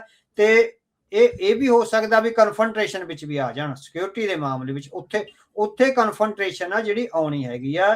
ਪਰ ਰੋਜ਼ਮਰਾ ਦੀਆਂ ਚੀਜ਼ਾਂ ਨੇ ਜਿਹੜੀਆਂ ਸੂਈ ਤੋਂ ਲੈ ਕੇ ਘਰ ਦੀ ਰਸੋਈ ਦੀਆਂ ਜਾਂ ਗਰੋਸਰੀ ਦੀਆਂ, ਜੋ ਕੁਝ ਵੀ ਆਪਣੇ ਘਰਾਂ ਵਿੱਚ ਜੋ ਕੁਝ ਟੈਲੀਵਿਜ਼ਨ ਆ, ਟੈਲੀਫੋਨ ਹੈਗੇ ਆ, ਕੈਮਰੇ ਹੈਗੇ ਆ, ਲਾਈਟਾਂ ਨੇ, ਜਾਂ ਜੋ ਕੁਝ ਵੀ ਘਰੇਲੂ ਚੀਜ਼ ਦੀਆਂ, ਕੱਪੜੇ ਸੁਕਾਉਣ ਵਾਲੀਆਂ ਮਸ਼ੀਨਾਂ ਨੇ, ਕੱਪੜੇ ਧੋਣ ਵਾਲੀਆਂ ਮਸ਼ੀਨਾਂ ਨੇ, ਸੋ ਇਹ ਸਾਰਾ ਕੁਝ ਜਿਹੜਾ ਹੈਗਾ ਇਹਦੇ ਤੇ ਜਿਹੜਾ ਹੈਗਾ ਉਹ ਡਿਪੈਂਡੈਂਟ ਆ ਜਿਹੜਾ ਹੋ ਗਿਆ। ਹੁਣ ਇਲੈਕਟ੍ਰੀਕਲ ਵਹੀਕਲਸ ਵਿੱਚ ਇੱਕ ਤਰ੍ਹਾਂ ਨਾਲ ਉਹਦੀਆਂ ਮਜ਼ਬੂਤ ਗੱਡੀਆਂ ਆ ਰਹੀਆਂ ਟੈਸਲਾ ਦੇ ਮੁਕਾਬਲੇ। ਤੁਸੀਂ ਦੇਖੋ BYD ਦੀਆਂ ਜਿਹੜੀਆਂ ਗੱਡੀਆਂ ਆ ਰਹੀਆਂ ਨੇ, ਇੱਕ ਤਾਂ ਉਹ ਲਗਭਗ SUV ਟਾਈਪ ਨੇ, ਹਨਾ? ਹਾਂਜੀ, ਗੱਡੀਆਂ ਨੇ ਟੈਸਲਾ ਦੀਆਂ। SUVs ਬਹੁਤ ਘੱਟ ਨੇ, ਇੱਕੋ ਹੀ ਮਾਡਲ ਆ ਜਿਹੜਾ ਜ਼ਿਆਦਾ ਪ੍ਰੈਵਲੈਂਟ ਹੋਇਆ ਜਿਹੜਾ ਕਾਰ ਦੇ ਰੂਪ ਚ। ਪਰ BYD ਦੀਆਂ ਜਿਹੜੀਆਂ ਹੈਗੀਆਂ ਨੇ ਉਹ SUVs ਬਹੁਤ ਨੇ, ਔਰ ਕੱਲੀਆਂ SUVs ਨਹੀਂ, ਮੈਂ ਯੂਰਪ ਦੇ ਬਹੁਤ ਸਾਰੇ ਜਿਹੜੇ ਹਵਾਈ ਅੱਡੇ ਆ ਉਹਨਾਂ ਤੇ ਦੇਖਿਆ ਵੀ ਉੱਥੇ BYD ਦੀਆਂ ਬੱਸਾਂ ਨੇ ਜਿਹੜੀਆਂ ਲੋਕਾਂ ਨੂੰ ਲਿਜਾਣ ਲਈ ਜਿਹੜੀਆਂ ਹੈਗੀਆਂ ਨੇ। ਤੇ ਇਹਦੇ ਨਾਲ ਹੀ ਯੂਰਪ ਦੀਆਂ ਬਹੁਤ ਸਾਰੀਆਂ ਕੰਟਰੀਆਂ, ਇੰਗਲੈਂਡ ਤੋਂ ਬਿਨਾਂ ਜਰਮਨੀ, ਫਰਾਂਸ ਤੇ ਹਾਲੈਂਡ ਜਾਂ ਬੈਲਜੀਅਮ ਵਗੈਰਾ, ਇਹਨਾਂ ਦੇ ਬਹੁਤ ਸਾਰੇ ਸ਼ਹਿਰਾਂ ਵਿੱਚ ਵੀ ਜਿਹੜੀਆਂ ਲੋਕਲ ਬੱਸਾਂ ਚੱਲਦੀਆਂ ਨੇ ਉਹ BYD ਦੀਆਂ ਨੇ। ਹੁਣ ਕੈਨੇਡਾ ਨੇ ਵੀ ਤਾਂ ਅਪਰੂਵਲ ਦੇ ਦਿੱਤਾ, ਉਹ ਗੱਡੀਆਂ ਨੂੰ ਬੈਕ ਚੈਨਲ ਮਿਲ ਹੀ ਗਿਆ ਉਹਨਾਂ ਨੂੰ। ਮਿਲ ਗਿਆ। ਸੋ ਇਸੇ ਕਰਕੇ ਆ ਵੀ ਜਿਹੜੀ ਇਲੈਕਟ੍ਰਿਕ ਵਹੀਕਲਸ ਵਿੱਚ ਮੁਹਾਰਤ ਉਹਨੇ ਕਾਇਮ ਕਰੀ, ਔਰ ਜਿੰਨੀ ਵੱਡੀ ਉਹ ਪ੍ਰੋਡਕਸ਼ਨ ਕਰ ਰਿਹਾ। ਟੈਸਲਾ ਤੋਂ ਤਾਂ ਉਨੀ ਪ੍ਰੋਡਕਸ਼ਨ ਵੀ ਨਹੀਂ ਨਾ ਹੋ ਰਹੀ, ਇੱਕ ਤਾਂ ਉਹਦੇ ਮਾਡਲ ਉਨੇ ਜ਼ਿਆਦਾ ਵਧੀਆ ਨਹੀਂ ਹੈ ਟੈਸਲਾ ਦੇ, ਠੀਕ ਹੈ ਨਾ। ਹੁਣ ਤੁਸੀਂ ਦੇਖੋ ਵੀ ਜੇ ਤੁਸੀਂ ਰੇਂਜ ਰੋਵਰ ਨੂੰ ਦੇਖਦੇ ਆ, ਰੇਂਜ ਰੋਵਰ ਜਦੋਂ ਟਾਟਾ ਕੋਲ ਨਹੀਂ ਸੀ, ਉਹਦੇ ਜਿਹੜੇ ਮਾਡਲ ਸੀਗੇ ਬਹੁਤ ਹੀ ਘਸੇ ਪਿੱਟੇ ਮਾਡਲ ਸੀ। ਉਹ ਇੱਕ ਤਰ੍ਹਾਂ ਨਾਲ ਸਧਾਰਨ ਜੀਆਂ ਜਿਹੜੀਆਂ ਜੀਪਾਂ ਵਰਗੇ ਮਾਡਲ ਸੀ, ਜਿਹੜੇ ਗੋਰੇ ਆ ਉਹਨਾਂ ਤੇ ਹੀ ਮਾਣ ਆ ਜਿਹੜੇ ਕਰੀ ਜਾਂਦੇ ਸੀ। ਜਿਸ ਦਿਨ ਦੀ ਉਹਨਾਂ ਨੇ ਰੇਂਜ ਰੋਵਰ ਤੇ ਜਿਹੜੀ ਜੈਗੁਆਰ ਹੈਗੀ ਆ ਉਹ ਟਾਟਾ ਨੇ ਖਰੀਦੀ ਆ, ਤੁਸੀਂ ਦੇਖੋ ਵੀ ਉਹਨਾਂ ਨੇ ਲਗਜ਼ਰੀ ਗੱਡੀਆਂ ਵਿੱਚ ਟੇਸਟ ਚੇਂਜ ਕਰਤਾ ਪਾਪੂਲੇਸ਼ਨ ਦਾ। ਜਿਹੜਾ ਟੇਸਟ ਪਹਿਲਾਂ ਮਰਸੀਡੀਜ਼ ਦੇ SUVs ਜਾਂ BMW ਦੇ SUVs ਜਾਂ Audi ਦੀਆਂ SUVs ਲਈ ਹੁੰਦਾ ਸੀ, ਉਹ ਸਾਰੀਆਂ ਸੈਕੰਡਰੀ ਆ, ਥਰਡ ਤੇ ਚਲੀਆਂ ਗਈਆਂ। ਇਸ ਵੇਲੇ SUV ਜਿਹੜੀ ਮਾਰਕੀਟ ਆ, ਜਿਹੜੀ ਟੌਪ ਮਾਰਕੀਟ ਆ, ਉਹਦੇ ਵਿੱਚ ਰੇਂਜ ਰੋਵਰ ਦਾ ਇੱਕ ਤਰ੍ਹਾਂ ਨਾਲ ਤੂਤੀ ਬੋਲਦੀ ਹੈਗੀ ਆ। ਸੋ ਇਹੋ ਹੀ ਇਹ ਕਦਮ ਨੇ ਜਿਹੜੇ ਚਾਈਨਾ ਦੇ BYD ਰਾਹੀਂ ਜਿਹੜੇ ਆ ਰਹੇ ਆ, ਇਹਨਾਂ ਦੀ ਜੇ ਅੱਜ ਨਹੀਂ ਤਾਂ 10 ਸਾਲਾਂ ਨੂੰ ਤੂਤੀ ਬੋਲਣਾ ਜਿਹੜੀ ਲੱਗ ਜਾਣੀ ਆ, ਕਿਉਂਕਿ ਇੱਕ ਤਾਂ ਫੀਚਰ ਬਹੁਤ ਨੇ, ਲਗਜ਼ੂਰੀਅਸ ਨੇ, ਹਾਂ ਟੈਸਲਾ ਦੇ ਮੁਕਾਬਲੇ ਥੋੜੀ ਹਾਰਡ ਵੀ ਆ ਗੱਡੀ, ਤੇ ਦੂਸਰੀ ਹੈਗੀ ਵੀ ਬੈਟਰੀ ਰਿਪਲੇਸਮੈਂਟ ਦੀਆਂ ਉਹਨਾਂ ਨੇ ਜਾਂ ਜਿੰਨੇ ਕੁ ਵੀ ਫੀਚਰ ਦਿੱਤੇ ਆ ਉਹ ਚਾਈਨਾ ਦੇ ਮੁਕਾਬਲੇ ਜਿਹੜੀ ਟੈਸਲਾ ਹੈਗੀ ਆ ਉਹ ਕਿਤੇ ਨਾ ਕਿਤੇ ਚੈਲੰਜ ਵਿੱਚ ਆ ਜਾਏਗੀ। ਸੋ ਇਸ ਤਰ੍ਹਾਂ ਉਹ ਕਲੋਨੀਅਲ ਡੋਮੀਨੇਸ਼ਨ ਆ ਜਿਹੜੀ ਮਿਲਟਰੀਲੀ ਡੋਮੀਨੇਸ਼ਨ ਤੋਂ ਪਹਿਲਾਂ ਦੀ ਹੁੰਦੀ ਹੈਗੀ ਆ, ਜਿਹੜੀ ਇੰਡਸਟਰੀਅਲ ਡੋਮੀਨੇਸ਼ਨ ਹੈਗੀ ਆ, ਚਾਈਨਾ ਉਹ ਕਰਦਾ ਜਾ ਰਿਹਾ। ਇਸੇ ਕਰਕੇ ਜਿਹੜਾ ਯੂਰਪ ਆ, ਕਿਉਂਕਿ ਰੋਜ਼ਮਰਾ ਦੀਆਂ ਨੀਡਸ ਲਈ ਜੇ ਯੂਰਪ ਵਿੱਚ ਤੇ ਅਮਰੀਕਾ ਵਿੱਚ ਗੁੱਡਸ ਬਣਾਈਆਂ ਜਾਣਗੀਆਂ ਉਹਦੇ ਪ੍ਰਾਈਸਿਸ ਬਹੁਤ ਹਾਈ ਹੋਣਗੇ, ਕਿਉਂਕਿ ਇੱਥੇ ਲੇਬਰ ਦੇ ਵੇਜਸ ਬਹੁਤ ਜ਼ਿਆਦਾ ਨੇ, ਬਹੁਤ ਜ਼ਿਆਦਾ ਹੈਗੇ। ਸੋ ਉਹ ਗੁੱਡਸ ਉਨੀਆਂ ਕੀਮਤ ਦੀਆਂ ਨਹੀਂ ਪੈਣੀਆਂ। ਸੋ ਚਾਈਨਾ ਤੋਂ ਮੰਗਾ ਕੇ ਉੱਥੇ ਟ੍ਰੇਡਿੰਗ ਕਰਨੀ ਹੈ ਸਾਰੀਆਂ ਕੰਟਰੀਜ਼ ਲਈ। ਹੁਣ ਇੰਡੀਆ ਦੀ 80 ਤੋਂ 85% ਮਾਰਕੀਟ ਆ ਜਿਹੜੀ ਚਾਈਨਾ ਨੇ ਡੋਮੀਨੇਟ ਕਰ ਲਈ, ਇੰਡੀਆ ਨਿਕਲ ਹੀ ਨਹੀਂ ਸਕਦਾ, ਤੇ ਇਸੇ ਤਰ੍ਹਾਂ ਵੈਸਟਰਨ ਕੰਟਰੀਜ਼ ਆ ਜਿਹੜੇ ਨਿਕਲ ਨਹੀਂ ਸਕਦੇ। ਹੁਣ ਚਾਈਨਾ ਦੀ ਇਸ ਇਕਨੋਮਿਕ ਡੋਮੀਨੇਸ਼ਨ ਐਂਡ ਕਲੋਨੀਅਲਿਜ਼ਮ ਨੂੰ ਕਿੰਨਾ ਟਾਈਮ ਲੱਗਦਾ ਮਿਲਟਰੀ ਕਲੋਨੀਅਲਿਜ਼ਮ ਵਿੱਚ ਬਦਲਣੀ, ਆਇਆ ਉਹ ਬਦਲਿਆ ਵੀ ਜਾਂਦਾ ਜਾਂ ਵੈਸਟਰਨ ਕੰਟਰੀਜ਼ ਉਹਨੂੰ ਰੋਕ ਲੈਣਗੇ? ਇਹ ਕਾਫੀ ਵੱਡੇ ਸਵਾਲ ਆ ਜਿਹੜੇ ਅਗਲੇ ਸਾਲਾਂ ਵਿੱਚ ਸਾਡੇ ਸਾਹਮਣੇ ਆ, ਉਹ ਆਉਣੇ ਹੈਗੇ ਆ। ਜੀ ਅਵਤਾਰ ਸਿੰਘ ਜੀ, ਹੁਆਵਈ ਜਿਹੜੀ ਇਹਨਾਂ ਦੀ ਕੰਪਨੀ ਸੀ ਚਾਈਨਾ ਦੀ, ਉਹ ਵੀ ਇਦਾਂ ਹੀ ਬਹੁਤ ਸਟਰੋਂਗ ਹੋਈ ਸੀ, ਜਿੱਦਾਂ ਹੁਣ ਤੁਸੀਂ BYD ਦਾ ਉਦਾਹਰਨ ਇਸ ਦੇ ਵਿੱਚ ਦੱਸ ਰਹੇ ਆ। ਕੈਨੇਡਾ ਹੀ ਉਹ ਮੁਲਕ ਸੀਗਾ ਜਿਨ੍ਹਾਂ ਨੇ ਉਹਦੀ ਜਿਹੜੀ ਹੁਆਵਈ ਦੀ ਮਾਲਕ ਦੀ ਉਹਨੂੰ ਅੰਦਰ ਕੀਤਾ ਸੀ ਅਮਰੀਕਾ ਦੇ ਕਹਿਣ ਤੇ। ਹਾਂਜੀ, ਤੇ ਹੁਣ ਉਹ ਟੋਟਲੀ ਖਤਮ ਹੈ ਵੈਸਟ ਦੇ ਵਿੱਚੋਂ, ਹੁਆਵਈ ਅਮਰੀਕਾ ਵਿੱਚੋਂ ਤਾਂ ਖਤਮ ਆ। ਕੀ ਚਾਈਨਾ ਇਸ ਵਾਰ ਉਹਦਾ ਕੋਈ ਤੋੜ ਲੱਭ ਕੇ ਆ ਰਿਹਾ ਹੈ ਨਾਲ? ਦੇਖੋ ਵੀ ਉਹ ਇੱਕ ਤਰ੍ਹਾਂ ਨਾਲ ਜਿਹੜਾ ਉਹਨਾਂ ਨੂੰ ਜ਼ਖਮ ਲੱਗਿਆ ਹੁਆਵੀ ਦੀ ਵੈਸਟਰਨ ਡੋਮੀਨੇਸ਼ਨ ਵਿੱਚ ਜਾਂ ਵੈਸਟਰਨ ਕੰਟਰੀਜ਼ ਵਿੱਚ ਹਾਰ ਦਾ, ਸੋ ਉਹਦਾ ਉਹ ਕੀ ਬਦਲ ਕੱਢਦੇ ਆ, ਕੱਢਣਗੇ ਤਾਂ ਸਹੀ, ਕਿਉਂਕਿ ਉਸ ਜ਼ਖਮ ਨੂੰ ਰਿਸਦਾ ਜਿਹੜਾ ਜ਼ਖਮ ਹੈਗੀ ਆ, ਜਦੋਂ ਤੱਕ ਉਹ ਵੈਸਟ ਦੀ ਮਾਰਕੀਟ ਵਿੱਚ ਨਹੀਂ ਆਉਂਦੇ। ਪਰ ਵੈਸਟ ਕੋਲ ਆਪਾਂ ਕਿਹਾ ਵੀ ਇੰਸਟੀਟਿਊਸ਼ਨਸ ਬਹੁਤ ਆ, ਵੈਸਟ ਤਾਂ ਹੀ ਵੈਸਟ ਹੈਗਾ, ਵੈਸਟ ਕੋਲ ਇੰਸਟੀਟਿਊਸ਼ਨਸ ਬਹੁਤ ਆ। ਹੁਆਵੀ ਕਿੱਦਾਂ ਖਤਮ ਹੋਈ ਆ?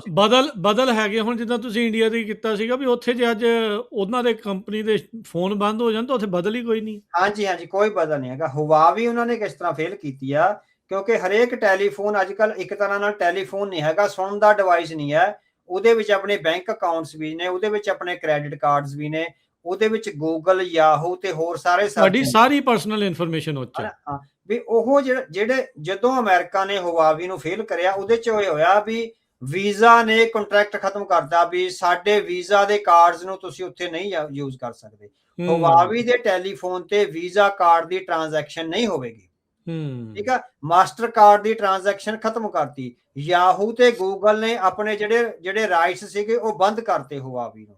ਜਦੋਂ ਇੰਨੇ ਵੱਡੀਆਂ ਜਿਹੜੀਆਂ ਮੇਨ ਕੰਪਨੀਆਂ ਆ, ਹਨਾ, ਵੀ ਉਹਨਾਂ ਨੇ ਆਪਣੇ ਫੀਚਰਸ ਬੰਦ ਕਰਤੇ, ਤਾਂ ਟੈਲੀਫੋਨ ਕੰਪਨੀਆਂ ਦਾ ਜਿਹੜਾ ਡਿੱਗਣਾ ਸੀਗਾ ਉਹ ਸੀਗਾ। ਹੁਣ ਦੇਖੋ ਕਿ ਉਹ ਆਪ ਦਾ ਕੋਈ ਲਾਂਚ ਕਰਦੇ ਆ, ਕਿਉਂਕਿ ਉਹ ਹੁਣ ਆਪਣਾ ਲਾਂਚ ਕਰ ਰਹੇ ਨੇ ਵੀ ਵੀਜ਼ਾ ਸਟਾਈਲ, ਉਹ ਆਪਣਾ ਜਿਹੜਾ ਪੇਮੈਂਟ ਸਿਸਟਮ ਆ, ਉਹਨਾਂ ਨੇ ਤਾਂ ਹੀ ਸਵਿਫਟ ਨੂੰ ਬਾਈਪਾਸ ਕਰਨ ਦੀ ਕੋਸ਼ਿਸ਼ ਕਰੀ ਸੀ ਬ੍ਰਿਕਸ ਦੇ ਰਾਹੀਂ।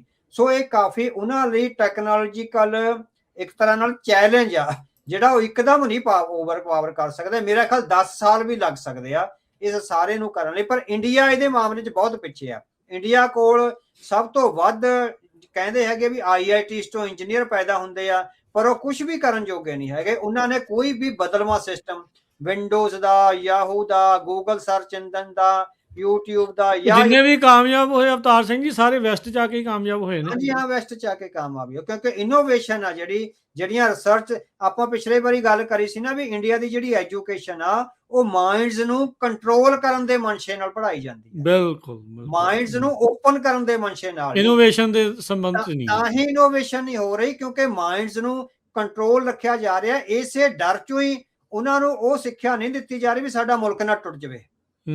ਵੀ ਮੁਲਕ ਨੂੰ ਟੁੱਟਣ ਤੋਂ ਬਚਾਉਣ ਲਈ ਜਿਹੜੀ ਇੱਕ ਕਲੋਜ਼ਡ ਐਜੂਕੇਸ਼ਨ ਦਿੱਤੀ ਜਾ ਰਹੀ ਆ, ਉਹ ਤੁਹਾਡੇ ਬ੍ਰੇਨਸ ਨੂੰ ਕਲੋਜ਼ ਕਰ ਰਹੀ ਹੈਗੀ ਆ। ਉਹ ਵਾਸਟ ਇਨੋਵੇਸ਼ਨ ਆ ਜਿਹੜੀ ਉਹ ਨਹੀਂ ਹੋ ਰਹੀ। ਇਸੇ ਕਰਕੇ ਇੰਡੀਆ ਦੀ ਡੈਫੀਸ਼ੀਐਂਸੀ। ਸੋ ਚਾਈਨਾ ਦੀ ਵੀ ਕਿਤੇ ਨਾ ਕਿਤੇ ਡੈਫੀਸ਼ੀਐਂਸੀ ਆਉਣੀ ਆ। ਉਹ ਵੀ ਡੈਮੋਕ੍ਰੈਟਿਕ ਵੈਸਟਰਨ ਵਰਲਡ ਦੇ ਮੁਕਾਬਲੇ ਤਾਂ ਬਹੁਤ ਕਲੋਜ਼ਡ ਸੋਸਾਇਟੀ ਹੈ, ਬਹੁਤ ਕਲੋਜ਼ਡ ਹੈ ਨਾ। ਸੋ ਇਸ ਕਰਕੇ ਉਹ ਇਹਦੇ ਸਾਹਮਣੇ ਆਉਣੀਆਂ ਨੇ ਪ੍ਰੋਬਲਮਸ, ਇਹ ਹਰੇਕ ਸੋਸਾਇਟੀ ਦੇ ਸਾਹਮਣੇ ਆਉਣਗੀਆਂ। ਸੋ ਇਸੇ ਕਰਕੇ ਚਾਈਨਾ ਫਾਰ ਬਿਹਾਈਂਡ ਆ ਇਨੋਵੇਸ਼ਨ ਦੇ ਤੌਰ ਤੇ। ਹਾਂ, ਜਿਹੜਾ ਇੰਡਸਟਰੀਅਲ ਰੈਵੋਲੂਸ਼ਨ, ਜਿਹੜੀਆਂ ਘਰੇਲੂ ਰੋਜ਼ਮਰਾ ਦੀਆਂ ਚੀਜ਼ਾਂ ਨੇ, ਉਹਦੇ ਵਿੱਚ ਉਹ ਪਾਰ ਪਾ ਗਿਆ ਹੋਇਆ ਵੈਸਟ ਨੂੰ।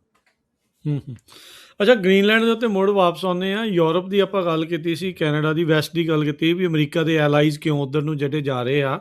ਹੁਣ ਗ੍ਰੀਨਲੈਂਡ ਦੇ ਮੌਕੇ ਦੇ ਉੱਤੇ ਹੁਣ ਜਿਹੜਾ ਮੈਕਰੋਨ ਹੁਣਾਂ ਨੇ ਇੱਕ ਡੈਵੋਸ ਦੇ ਸੰਬੰਧ ਦੇ ਵਿੱਚ ਟਰੰਪ ਹੁਣਾਂ ਨੂੰ ਮੈਸੇਜ ਕੀਤਾ ਸੀ, ਉਹ ਉਹਨਾਂ ਨੇ ਜਨਤਕ ਕਰਤਾ। ਉਹ ਬਹੁਤ ਜ਼ਿਆਦਾ ਹੁਣ ਖਲਾਰਾ ਜਿਹਾ ਪਿਆ ਹੋਇਆ ਯੂਰਪ ਦੇ ਵਿੱਚ। ਇਹ ਤਾਜ਼ਾ ਸਥਿਤੀ ਦੇ ਵਿੱਚ ਕੋਈ ਅਜਿਹੀ ਰਣਨੀਤੀ ਕੋਈ ਇਹ ਯੂਰਪ ਤੈਅ ਕਰ ਸਕਦਾ ਆ ਵੀ ਉਹਨਾਂ ਦੀ ਪਕੜ ਮਜ਼ਬੂਤ ਹੋ ਸਕੇ? ਕਿਤੇ ਨਾ ਕਿਤੇ ਇਹ ਪੂਰੇ ਵਰਤਾਰੇ ਦੇ ਵਿੱਚ ਯੂਰਪ ਨਿੱਲ ਜਿਹਾ ਸਾਹਮਣੇ ਆ ਰਿਹਾ ਹੋ ਕੇ। ਨਹੀਂ, ਯੂਰਪ ਹੁਣ ਆ ਕੇ ਕੀ ਕਰੂਗਾ ਨਾ? ਜੇ ਯੂਰਪ ਨੇ ਆਉਣਾ ਹੁੰਦਾ ਅੱਜ ਤੋਂ 50 ਸਾਲ ਪਹਿਲਾਂ ਆਉਣਾ ਚਾਹੀਦਾ ਸੀ ਨਾ। ਯੂਰਪ ਹੁਣ ਇੱਕ ਹਾਰੀ ਹੋਈ ਗੇਮ ਖੇਡ ਰਿਹਾ ਹੈ। ਅੱਛਾ, ਐਕਸਪਲੇਨ ਕਰੋ ਥੋੜਾ ਜਿਹਾ ਡੈਪਥ ਦੇ ਵਿੱਚ। ਇਸ ਤਰ੍ਹਾਂ ਕਰੋ ਵੀ 1950 ਵਿੱਚ ਜਦੋਂ ਅਮਰੀਕਾ ਨੇ ਯੂਰਪ ਨਾਲ ਜਾਂ ਡੈਨਮਾਰਕ ਨਾਲ ਸਮਝੌਤਾ ਕਰਿਆ ਹੈਗਾ, ਉਦੋਂ ਹੀ ਯੂਰਪ ਦੇ ਜਿਹੜੇ ਲੀਡਰਸ ਆ, military leaders and political leaders ਆ, ਉਹਨਾਂ ਨੂੰ ਆਪਣੀ ਉੱਥੇ ਹਿੱਸੇਦਾਰੀ ਬਣਾਉਣੀ ਚਾਹੀਦੀ ਸੀ, ਹਨਾ। ਇਕੱਲਾ ਅਮਰੀਕਾ ਕਾਹਤੋਂ ਆ ਕੇ ਬੈਠੇ ਉਦੋਂ? ਕਿਉਂਕਿ ਉਹ ਜੰਗ ਦੇ ਮਾਰੇ ਹੋਏ, ਝੰਬੇ ਹੋਏ, ਉਹ ਆਪਣੀ ਇਕਨੋਮੀ ਨੂੰ ਤੇ ਸੁਸਾਇਟੀ ਨੂੰ ਆਰਗੇਨਾਈਜ਼ ਕਰਨ ਦੇ ਚੱਕਰਾਂ 'ਚ 20-25 ਸਾਲ ਲੰਘ ਗਏ। ਤੇ ਉਹ 20-25 ਸਾਲਾਂ 'ਚ ਅਮਰੀਕਾ ਨੇ ਆਪਣੇ ਆਪ ਨੂੰ ਇੰਨਾ ਮਜ਼ਬੂਤ ਕਰ ਲਿਆ, ਮੁੜ ਕੇ ਉਹਨਾਂ ਨੇ ਨੇੜੇ ਨਹੀਂ ਲੱਗਣ ਦਿੱਤਾ ਯੂਰਪ ਨੂੰ। ਯੂਰਪ ਨੇ ਪਹਿਲੇ ਦਿਨ ਤੋਂ ਆਪਣੀ ਜ਼ਿੰਮੇਵਾਰੀ ਨਹੀਂ ਸਮਝੀ। ਉਹਨੂੰ ਲੱਗਿਆ ਵੀ ਅਮਰੀਕਾ ਬੈਠਾ, ਅਮਰੀਕਾ ਸਾਡਾ ਦੋਸਤ ਆ। ਸੋ ਆਪਣੀ ਸੇਫਟੀ ਐਂਡ ਸਿਕਿਉਰਿਟੀ ਲਈ ਉਹ ਅਮਰੀਕਾ ਤੇ ਇੰਨੇ ਰਿਲਾਈ ਹੋ ਗਏ ਵੀ ਉਹਨਾਂ ਨੇ ਆਪਣੀ ਮਿਲਟਰੀ ਸਟ੍ਰੈਟਜੀ ਆ ਜਿਹੜੀ ਉਹਨੂੰ ਮਜ਼ਬੂਤ ਹੀ ਨਹੀਂ ਕਰਿਆ।